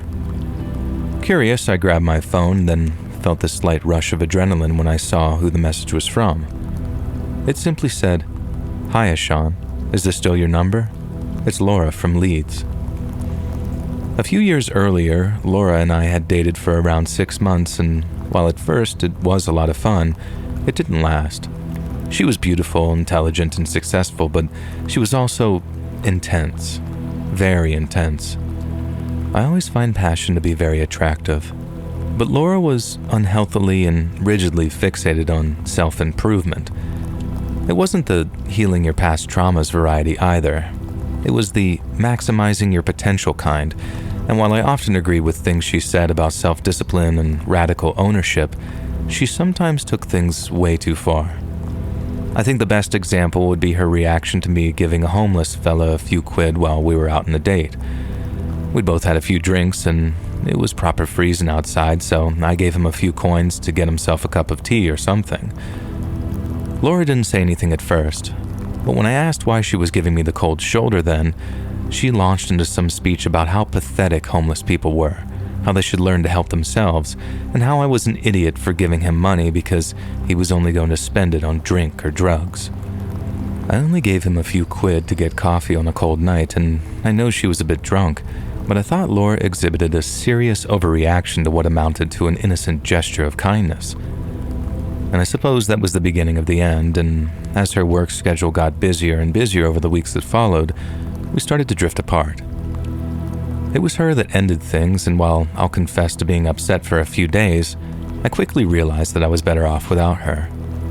I deleted her number, got on with my life, and then jumped back into the dating pool when I felt like I was ready. But lack of success turned into a major drought, and by the time Laura texted me, I hadn't been on a date in almost 8 months. I remember staring at my phone screen, reading Laura's text over and over with my thumb frozen over the keys, when suddenly, I heard a voice in my head. I mean, not literally, of course, I'm not mental. I just told myself, don't do it. I know it's tempting, but don't do it, mate. Laura wasn't bad news exactly, but she'd always been a lot to handle, and I'd feel like a right wanker if I made the same bloody mistake all over again. But still, my love life was a complete non-event, and as curiosity tugged at me, I found myself drafting a reply. I typed something out and then rewrote it about 4 or 5 times until it read as neutral and nonchalant as possible. "Hey, good to hear from you, what's up?" it said. And her reply arrived in mere minutes. "I'll be honest," she wrote. "I didn't give us a real chance the first time around. I wasn't ready for a relationship, but I am now. I think about you a lot. Those months were some of the best I've had with anyone. If you're not up for it, I get it, but the offer is still on the table." I must have read it 3 or 4 times just to make sure that I wasn't making some kind of mistake. I even went back to check it actually said Laura in her original message because this didn't seem like her at all. The Laura that I knew was distant, preoccupied, her head at work and her foot halfway out the door. This was raw, honest, a little bit vulnerable too, and it knocked me over. And I mulled over it for a minute or two, and the longer I did, I felt the idea winning me over more and more. You see, she wasn't wrong.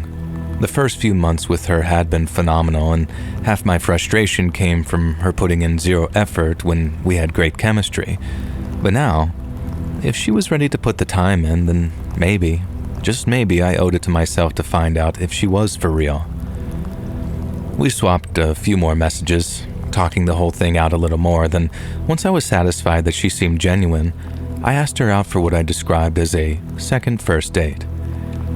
We agreed to meet that Sunday at this new Middle Eastern place that I've been wanting to try, and since the following day was a bank holiday Monday, we could afford to stay up late on what would normally be a school night. That Sunday, I got to the restaurant a little bit early, so I stood outside, hands shoved in my pockets, just sort of watching the street. It was very early May, so I wasn't too chilly in just a shirt and jeans, and I was content to wait outside till Laura turned up. But 5 minutes passed, and then 10, and by the time 1/4 ticked by, I started thinking that she'd changed her mind. I checked my phone and saw that I didn't have any texts or missed calls from her, and then I felt this sort of mix of relief and annoyance wash over me as I thought, classic Laura, big promises, no delivery. But then, just as I was about to text her, she appeared, hurrying around the corner with her heels clicking against the pavement. And she looked stunning. A brunette when we dated, but her now sandy blonde hair was swept back, and she wore a black dress that clung to her like it was custom made. She'd always been slim. She went to the gym 3 times a week when we dated, but now she looked like she could have been a fitness instructor. She looked lean and strong, like she'd been sculpted. And as she got closer, she apologized for being late and mentioned how Pilates had run over, and then finished with, "You look good." And I must have blushed at that comment, probably at the way she looked too, but her compliment finished me off. I thanked her, and she gave me a little satisfied smile, and then we walked inside the restaurant, and I kind of felt like I'd won the lottery. Dinner was even better than I'd hoped. And their kitchen might have been halal, but their bar wasn't, and our Iranian waiter gave us such good service that we'd polished off 3 bottles of wine by the time the dessert menus came. Laura was different too. She laughed more, she listened when I talked, and then asked questions like she meant it. The old Laura would have been glued to her phone or trying to steer every conversation back towards work or maximizing potential. But that Sunday night, she brought up work just one time and then immediately stopped herself when she did a sort of, "Nope, not doing that, no work talk, just us." And I liked that Laura. I liked her a lot, and if that was how she was approaching dating, then I was there for it. We worked our way through half a dozen small plates, shared 2 mains and a dessert, and then polished off a 3rd bottle of wine while the place cleared out. When the bill landed, it was a steep 190 quid, minus the tip, but considering what an amazing time we'd had, it seemed well worth the money. Laura reached for her bag and then paused. "I've got a confession," she said, and I smiled, saying, "Don't tell me. The old I've forgotten my purse gag, right?" And she didn't laugh and responded, "No, it's not that, it's something else." And the mood suddenly shifted. I leaned back in my chair and waited for her to speak, and she seemed to take a deep breath and then started back up. When Laura had decided that she was ready to start dating again, she tried the apps. She met a guy, he seemed great, but then after a few weeks he changed. He got jealous, controlling, and it wasn't long before she feared physical abuse. Laura explained that she ended things a few months back, but he wouldn't leave her alone, and over the previous few weeks, he'd been showing up outside her flat late at night. "Sometimes I see him across the street just standing there," she said, "and it's gotten worse lately. I'm scared." I told her how sorry I was and asked if she'd contacted the police, and she had, but since the guy hadn't broken any laws yet, there was really nothing they could do. Once she'd explained, Laura hesitated and then looked at me saying, "Would you come back to my place? Just for a drink, just to make sure he's not waiting. I'd feel better with you there." And I should have said no. Even with all that wine having firmly gone to my head, the warning voice was back, louder this time, yelling at me to walk away. But Laura looked genuinely shaken, so I thought it would have been real bloody mingy of me to just ditch her and go home. Plus, I'll admit that I wasn't quite ready to end the night just yet, and a few more drinks at her place sounded perfect. After I agreed, Laura gave me a relieved smile and then we called a taxi. We asked the waiter if we could wait inside for the cab, and since we'd spent nearly 200 quid, he gave us some leeway. About 10 minutes later, a black carrier pulled up, just a plain van with tinted passenger windows, and then as we walked outside, the driver slid the larger passenger door open with a smile. He told us the people carrier was the only free car that they had left, but promised no extra charge for the larger vehicle. I thanked him for the consideration and then followed Laura into the middle row of seating before he slid the door closed behind us. We carried on chatting as the driver got the people carrier moving, and I remember how Laura leaned into me as we made small talk. Her arm brushed against mine. I let it happen and felt the familiar rush of a date having gone well. I felt relaxed but excited at the same time, with the wine making everything soft around the edges. And then I heard it. It was a sound coming from the seat behind me. A soft rustle like someone moving. And I turned my head, but before I could see it, something snapped around my neck and then pulled so tight it bit into my skin. I grabbed at it, my fingers scrabbling, my lungs seizing up, and my vision absolutely was swimming, and then blurred, and that's when everything went dark. I woke up coughing, my throat burning, and as I tried to speak, I realized my mouth was stuffed with a rag that tasted like oil and sweat. I tried to open my eyes, but I couldn't. A blindfold pressed against them, tied so tight that it dug into my temples. I then tried to move my arms and legs, but found my wrists and ankles had been bound with plastic zip ties that cut off the circulation. I felt the panic wash over me. I thrashed and kicked, trying to scream through that gag, but a voice, very low and gravelly from what I remember, suddenly growled from behind me. "Move again, and you're dead." I kept fighting, jerking my shoulders and twisting my wrists until the ties felt like they were slicing into my skin. And then suddenly, the pressure around my throat returned. I gasped for air, but nothing filled my lungs, and then I remember seeing those white sparks in the darkness behind my blindfold, as Laura's voice suddenly cut through the background noise. "Stop fighting it, Sean," she said, calm. "It'll hurt less if you just let it happen." And her words hit me like a punch in the gut, My brain was stalling, refusing to connect the dots for a second before it finally hit me. Laura. Laura was doing this to me. I stopped fighting, not because I wanted to, but because if I had any shot at surviving, I had to wait, and I had to think. I then remember slumping back into the seat, breathing hard through my nose and just sort of listening. The van rumbled on forever. Every bump jolted my spine, every turn made my stomach turn, and I tried to count the minutes, to listen out for anything that might give me a clue as to who'd taken me or where I'd been taken, but fear was absolutely scrambling my brain. My hands went numb from the ties being so tight, and the gag kept me from swallowing right, meaning spit pulled in my throat and made me gag every so often as well. Laura didn't say another word, and no one did. There was just the low hum of the engine and the outside traffic, and then the occasional sound of the man behind me clearing his throat. When the van stopped, the door next to me slid open and I suddenly felt 2 pairs of gloved hands wrench me from my seat. They dragged me out, my bare feet hitting the gravel that stabbed into my soles, and I stumbled, but they didn't let me fall as 2 of them, maybe 3, kept on dragging me forward. The gravel turned into grass, and then I heard twigs snapping and the air changed. It felt damp and heavy. I could smell pine and dirt and a faint trace of smoke. My legs shook, but the men kept dragging me along. One of them had his thumb dug into the flesh just above my collarbone, and I think it was one of those pressure point holds I've heard about, but my God, I didn't know anything could hurt so much. I was dragged for 10, maybe 15 minutes, and then suddenly we stopped. Grass brushed my feet again, and dead silence filled the air. There was no breeze, no birds, just the sound of my own ragged breaths. And I stood still for a few moments, and then all of a sudden, they began lifting me into the air.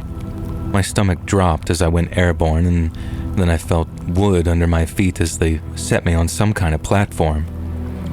It creaked under my weight as they shoved me back against a pole, rough and splintered, and tied me to it with ropes that scraped against my skin. Then came the knives. I felt cold metal sliding against my chest, and I began to scream against the gag again. I thought they were going to cut my heart out or something, but then suddenly, I heard the sound of fabric tearing as they cut my shirt away. The jeans went next, and I felt a cold sting that made me flinch as a blade nicked my thigh.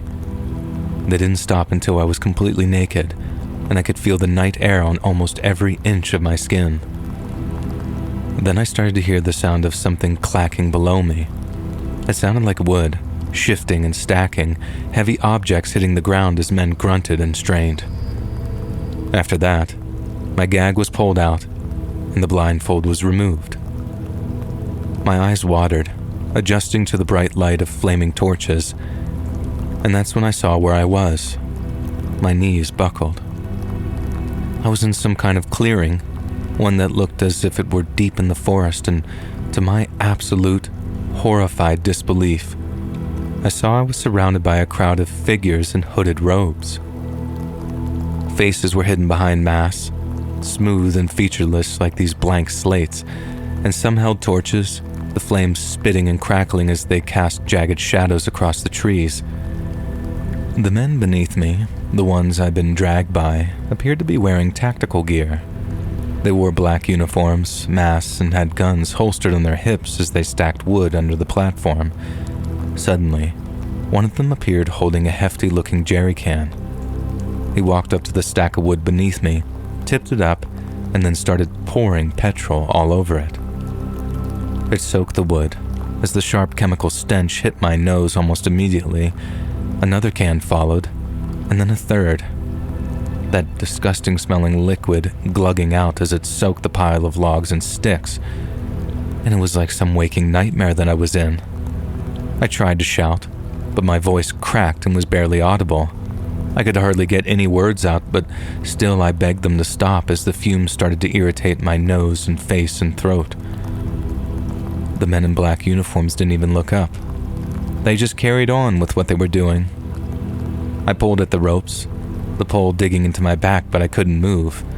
The petrol kept flowing, the pile beneath me growing dark and slick, and the smell so thick in the air that I could actually taste it.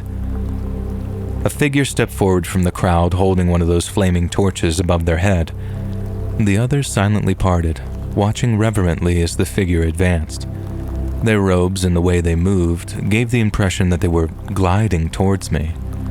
They wore a hood like the rest, but their mask was different.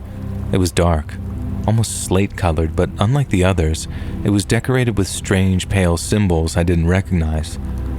And just after stepping away from the crowd, he stopped, turned, and then began to address them in a language I didn't understand.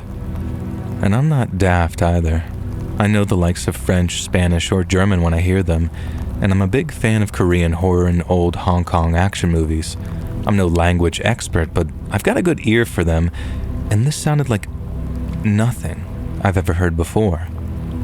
The words rolled out, sharp and rhythmic, and every so often the crowd responded in short, barking chants that echoed through the trees. And once they'd finished speaking, the masked figure turned to me, then raised the flaming torch high above their head. The flame was dancing, and then from about 10 feet away, they started walking towards me. At 8 feet, the crowd's chanting grew louder and louder as I thrashed harder. The ropes were tearing at my wrists, making them slick and sore with these bloody abrasions that were forming. And at 6 feet, I could feel the heat of the torch brushing on my skin. I screamed, a raw animal sound as I squirmed against the wooden pole. At 4 feet, the flames filled my vision as the crowd began howling. And I completely lost it. I screamed, I sobbed, and I begged, my words descending into just some frantic gibberish as snot and tears were streaming down my face. I did and said things that I didn't even know I was capable of, promised things I could never deliver, verbally debasing myself in ways I'll never forgive myself for. I prayed they'd listen to me. I begged them to see reason, but the crowd's chanting only got louder and louder until I could barely hear myself scream. I watched in horror as the masked figure closed the gap between us, gradually lowering the torch until I was just a meter or so from the petrol-soaked pyre. Another few seconds and I'd be engulfed in flames, choking on smoke, feeling my skin begin to blister and blacken.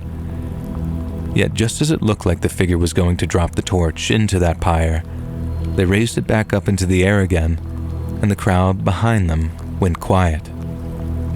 I froze, staring silently at the flaming torch as the figure took a few steps backwards. Then, after a few seconds of silence, they let it fall to the ground, pulled up their robes slightly, and then stamped out the flames with the sole of a long black boot. My head spun as the embers hissed into nothingness, and I couldn't breathe. I couldn't think properly. I wanted to be relieved, but I couldn't, because I might not have avoided a fiery fate, merely delayed it. But the next thing I know, one of the tactical guys climbed up onto the platform, his boots thumping on the wood behind me.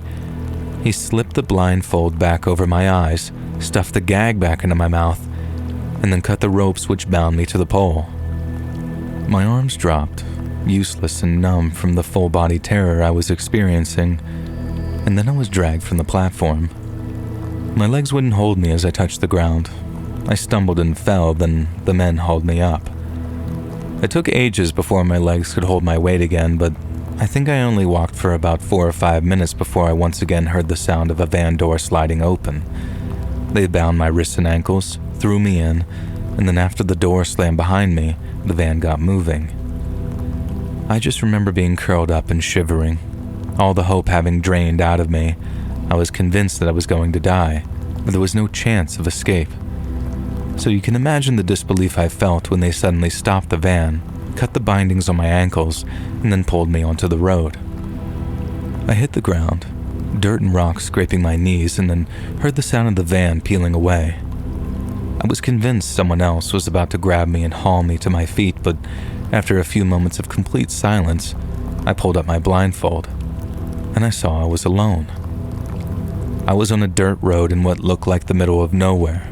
No houses, no cars, just empty fields all around me. My wrists were still zip-tied, and I was still completely naked, but I could walk. I got to my feet, every joint screaming, and started on down the road. I'd never been so cold in my entire life, and it was like the wind was cutting through me, but I kept moving. One step, then another, slowly but surely, praying that I wouldn't die of hypothermia before I found help. My feet were raw, bleeding from those rocks and cuts when I finally spotted a cottage in the distance. It was a quaint little place with a thatched roof, like something you might see on a postcard. But then there was me, staggering up the path, completely naked. It was absolutely surreal. I staggered to the door and pounded on it with weak but desperate fists. A middle-aged woman in a bathrobe answered, and the second she laid eyes on me, she started screaming like a friggin' banshee. Her husband charged up behind her, a baseball bat in his hands, and he was about to start beating the absolute crap out of me when he saw the bindings on my wrists and stopped. I'll never forget the look on his face, the way his eyes went all wide when he realized what he was looking at. After he froze, he just muttered, "Jesus Christ," and then ran back inside to grab something I could cover myself up with. They brought me a blanket, made me a cup of tea, and then let me take a nice long shower while they called the police. The hot water stung my wrists and my ankles and the soles of my feet, and I just stood there, shaking, watching blood and dirt swirl down that drain and just wincing from the pain as I washed myself. Just before the police got there, the nice couple gave me some spare clothes to wear. It was only a baggy pair of joggers and a faded t-shirt, but it meant the world to me. And after that, I sat in their kitchen waiting for the police as the couple whispered in the next room. When the lone officer arrived, I thanked the couple for all their help, and we then walked to his patrol car, and after taking a seat in the back, I told him everything. The dinner, the van, the forest, the hooded figures. He wrote it down and then asked in a very flat tone, "How much did you have to drink tonight?" And I told him we drank 3 bottles, split pretty evenly. I was drunk, but I wasn't smashed, and I most certainly hadn't blacked out either. He didn't argue, but I could tell that he didn't buy it. They tracked down Laura and the taxi driver, but their stories didn't match. They claimed that I'd been blind drunk, demanded that they stop the taxi so I could get out to vomit, and then after doing so, I'd walked off into the dark field never to return. They had a receipt from the restaurant, timestamps and everything, and Laura's phone went dead after that. No answers, no trace of her. And then after a while, the police seemed to just give up on everything, as worthless as the UK police usually are. They said there wasn't enough evidence, that they couldn't trace this Laura girl that I'd gone on a date with. So until I remember her address or until I remembered where I'd been taken, there was simply nothing that I could do to further their investigation. The grazes on my wrist healed, but the nightmares did not. I tried to do my own research on what had happened for a while, but it took a serious toll on my mental health. I went down many rabbit holes pertaining to Wiccan and occult practices, but found nothing like the mass that I'd seen or the language I'd heard. I talked to some of the users even on r/conspiracy, and X even posted about it, but most people didn't believe me, and one user even called me a plant. In the end, I stopped trying to make sense of anything, and in a kind of great big circle found my way back to the heal your trauma self-help genre that Laura had so staunchly avoided. I tried reading all the books I could get my hands on, even did an online course about getting rid of the night terrors, but nothing really helped. I still see that torch every night, feel the heat, hear the chants, and I haven't dated since then, and my trust issues have extended into even the simplest of everyday interactions. Sometimes I'll be chatting with someone I don't know personally, and I'll stop and think, was it you? Were you there? Sometimes when things get really bad, I think about the person with that torch, the one who, for whatever reason, chose not to light the fire underneath me. And sometimes I feel like I owe them my life, then in the grand scheme of things, they're the best friend I'd ever had. I swing between intense gratitude and hating them with every fiber of my being. Not because I wish that they'd gone through with it, but because they left me stuck here, half alive, with a story that hardly anyone believes.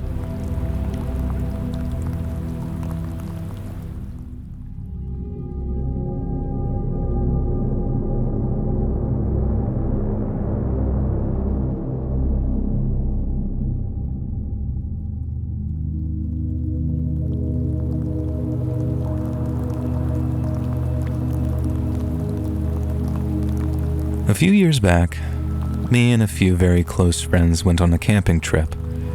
We'd been planning it for literally like a year, and we were super excited to leave behind the hustle and bustle of the big city and immerse ourselves in the raw beauty of nature. And there were 5 of us. Myself, Rachel, a 23-year-old female, Rob, Jenna, Jay, and Dave. And having spent all of our high school years together, we were a close-knit group, and for me personally, the trip seemed like it was going to be the highlight of our year.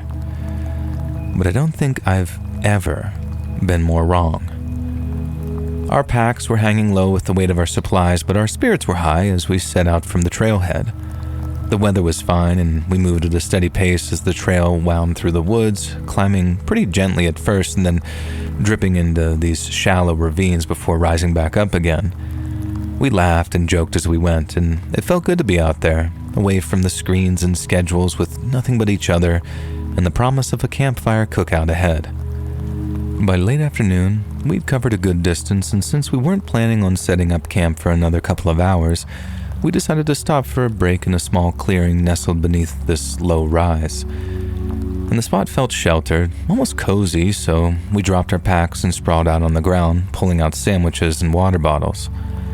Apart from the rustle of leaves and the occasional call of a distant bird, the forest was really quiet, and it was like this moment of stillness that made me feel like we were in a special place, and at a special time. But it turns out that I was right, just for all the wrong reasons.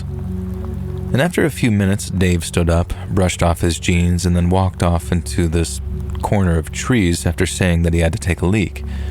We barely glanced his way, too busy eating and stretching out our sore muscles.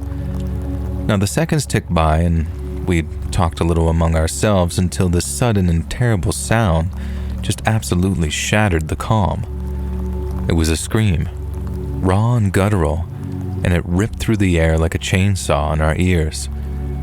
It was Dave, and it wasn't just a cry of surprise or pain. It was something very primal, something that reached into the deepest part of your brain and flipped every switch to absolute panic.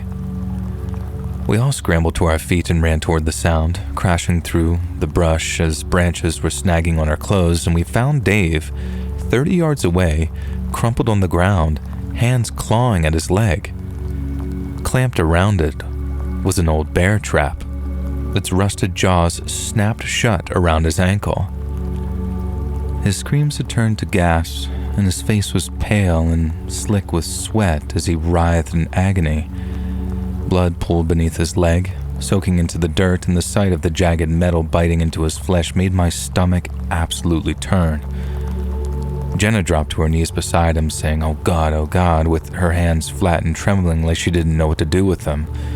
And Rob swore under his breath, just pacing in a tight circle while Jay just stood frozen, staring at it. And I forced myself to look closer.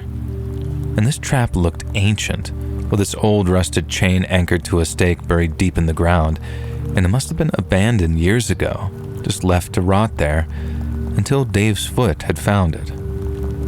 All of a sudden, Jay snapped out of his daze and knelt down beside Jenna. I've seen this before, he said. Old traps like this, there's a release mechanism, you just need to find it. And he ran his hand along the trap's edges. His fingers seemed to be trembling as Dave tried to stifle his whimpers, and his breathing was coming in these short, sharp bursts by then, and his blood was staining Jay's hands as he worked. And after what felt like an eternity, Jay finally found it. A rusted lever hidden beneath a layer of dirt. Hold him steady, he told us.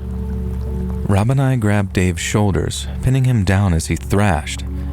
Jenna gripped his hand, saying some reassurances that I'm not sure he could even hear, and Jay pressed down on the lever with both hands. The trap resisted for a moment, and then it gave way. Its jaws then sprang apart, and Dave screamed again as the pressure released, his leg free but badly hurt. I looked, and quickly wished that I hadn't. The flesh was torn wide open, and the bone was visible beneath the mesh of mangled meat. We carried Dave back to the clearing as his screams just went down to whimpers, and Jenna dug through her pack and pulled out a first aid kit, wrapping his legs in bandages that soaked through almost instantly. Rob pulled out a pistol from his bag. He said he had it just in case, He held it low, scanning the trees as we planned our next move. The campsite plan was quickly abandoned, obviously. Dave needed a hospital and we were less than a day's hike from the car. We left most of our gear behind, taking only what we needed to move fast and then headed out. Jay and I supported Dave with his arms slung over our shoulders. Jenna carried the first aid kit and Dave took point with the gun as he led us back along the trail. The woods felt very different now. The peace was replaced by absolute terror.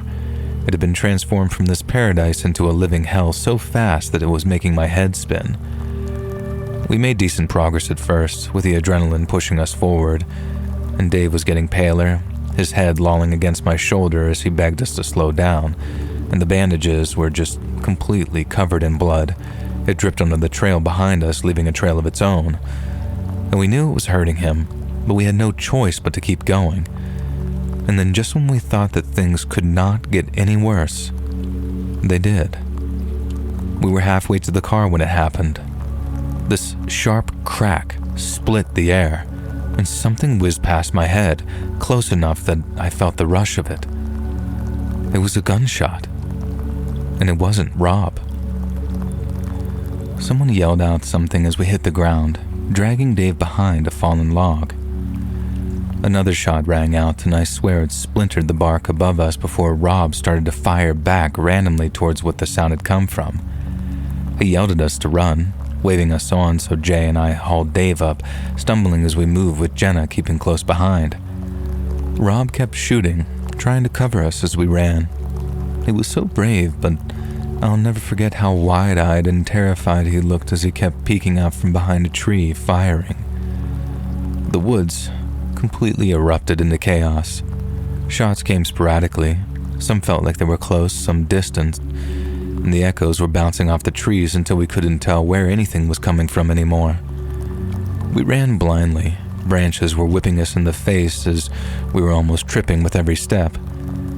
Dave had lost a lot of blood so far, but he must have been surging with adrenaline, hopping like a man possessed as we ran alongside him to give him balance. Rob caught up, saying keep going, and he was gasping as he was reloading another magazine. My lungs burned and my legs screamed, but fear kept me moving, the trees thinning out as we neared the trailhead. I could see the faint outline of the car when the final shot cracked behind us, and then there was silence. We didn't stop to check, and we didn't look back. We reached the car, piling Dave into the back seat as his blood smeared all over the inside, and Jenna climbed in beside him, pressing fresh bandages to his leg while Jay took the wheel. Rob kept his pistol ready, scanning the tree line as I slammed the passenger door shut. Our engine turned on and we peeled out of there, the road twisting through the forest as Dave groaned and was still alive, but it felt like barely. Cell signal was non-existent, so we aimed for the nearest town 30 miles away, and that drive was just a blur. We talked to Dave to try and keep him awake, and he stayed responsive, but there was still a little voice in my head that I had to actively silence that kept telling me that he was going to die. We reached the hospital just after nightfall, screeching into the emergency room as doctors and nurses swarmed us. They took David away on a stretcher before we collapsed in the waiting room, exhausted and shaken, our clothes completely stained with blood and dirt. And hours later, a doctor came out. Dave wasn't going to die, she said, but his leg was a complete mess. He'd need surgery, maybe more than one, and there was a chance that he might never walk the same again. The police came next, 2 officers in uniforms who took our statements. We told them everything, from the trap to the gunfire, and they listened, making notes, and then asked about the shooter, but we had nothing to offer. We didn't see him at all, let alone his face, and we hadn't interacted with anyone either, so it wasn't like we could point the cops in the right direction of someone we'd pissed off. Someone had just come out of nowhere and started shooting. The cops promised to investigate, to check the woods for evidence, but their tone didn't suggest that they'd be particularly helpful. They said they'd look into it, and Dave's mom and dad called them many more times to ask for updates, but the investigation never went anywhere and the shooter's identity remains a mystery. But we never went back into those woods, obviously. The stuff that we left behind stayed there, like a little monument to the day that our adventure turned into a living nightmare.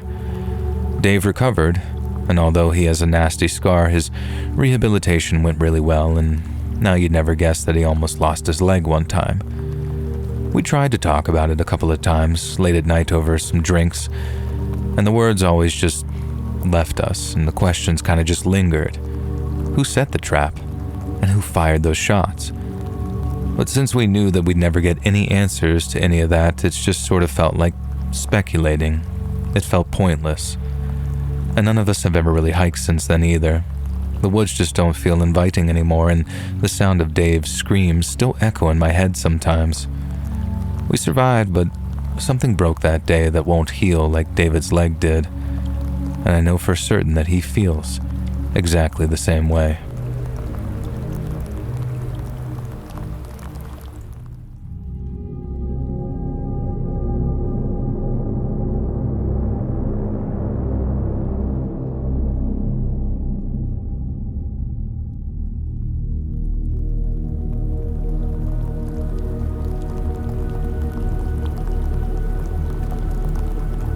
Last year, I took a trip into the MSD wilderness here in Florida, which is way out in the Everglades. It was late July, and I'd been hiking for hours alone with my thoughts. I'd done a bunch of hikes like that before, and it was my way of unplugging. Then, after a while, I began to hear something.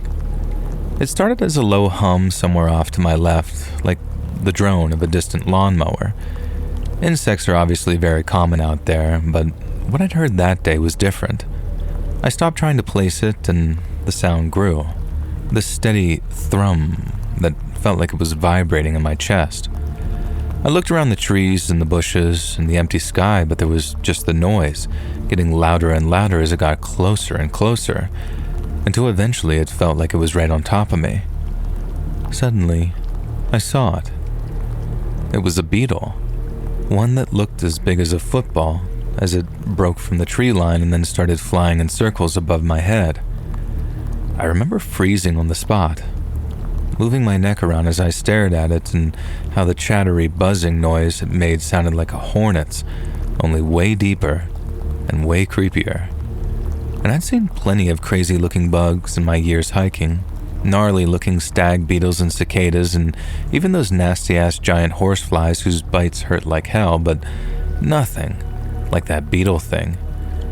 Its body looked like a very dark green with a slight sheen to it, and it was segmented and hard-looking too, with hooked legs that dangled beneath it. It looked like it shouldn't have been able to fly, not at that size. Yet there it was, circling me 10 feet up. I wasn't scared, not yet. I was surprised, but I dealt with wildlife before. Bears and snakes and even mountain lions from time to time. Weird as it was, this was just a bug, right? Nothing I couldn't handle with some spray in the bottom of my boot. I adjusted my pack and started walking again, figuring that it'd buzz off, but it didn't. Instead, the sound shifted, dropping lower, and then when I glanced up, I saw the beetle was descending. It came down fast, stopped a foot from my face, wings still pounding the air as its eyes locked onto mine. They were huge, black, glossy orbs that took up half its head, and somehow, they scared the crap out of me. They weren't like any insect I'd ever seen before. These were smooth, deep, and wet-looking, like pools of ink, and they watched me. Not just reactively, not just instinctually. There was something intelligent behind them, something that knew that I was there. Even in the Florida heat, my blood turned to ice and I couldn't move. I couldn't blink. And for what felt like minutes but was probably only seconds, the beetle hovered in front of me. And then, with a flick of its wings, it just darts away and vanished into the trees. I stood there. My heart was pounding in my chest and I was sweating. My hands shook as I wiped my face and tried to shake the image of those eyes. I told myself it was nothing to worry about and kept moving, but the hike didn't feel relaxing anymore. I didn't hear the buzzing again, but I couldn't stop listening for it. And by late afternoon, I found a spot to camp. I set up my hammock, pulled some food from my pack, and tried to eat.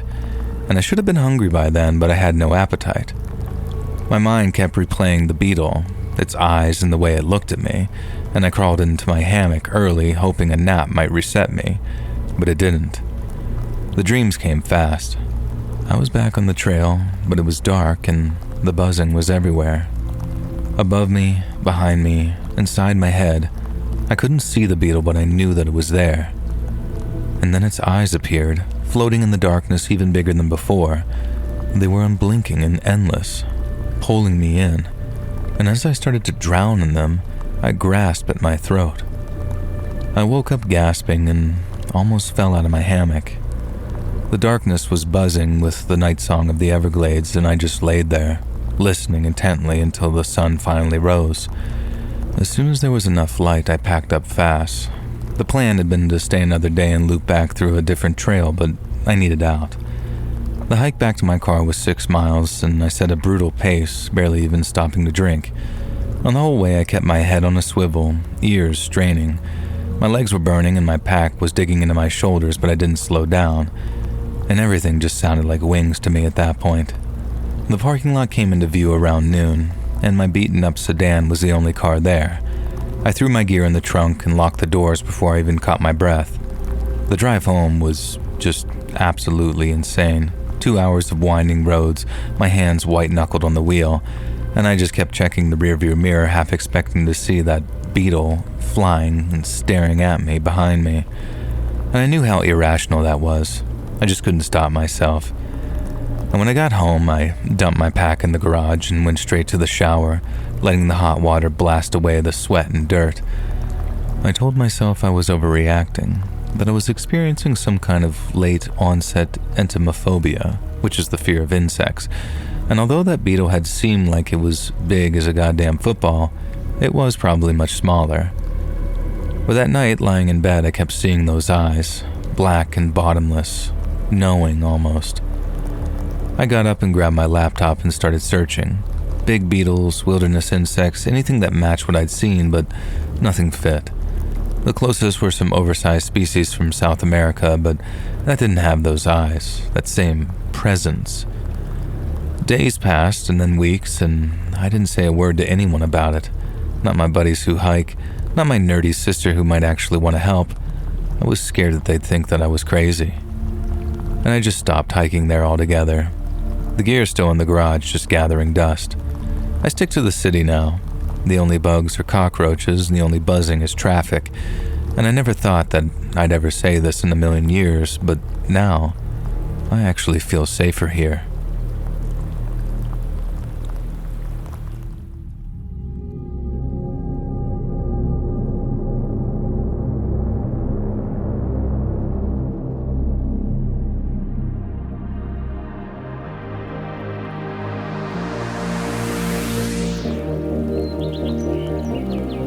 Hey friends, thanks for listening.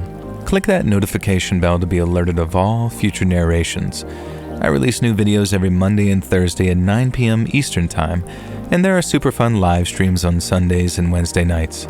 If you got a story, be sure to submit them to my email at letsreadsubmissions@gmail.com, and maybe even hear your story featured on the next video. And if you want to support me even more, grab early access to all future narrations and bonus content over on Patreon, or click that big join button to hear about the extra perks for members of the channel. And check out the Let's Read podcast, where you can hear all of these stories and big compilations located anywhere you listen to podcasts. All links in the description below. Thanks so much, friends. And remember, tough titty, said the kitty, when the milk ran dry.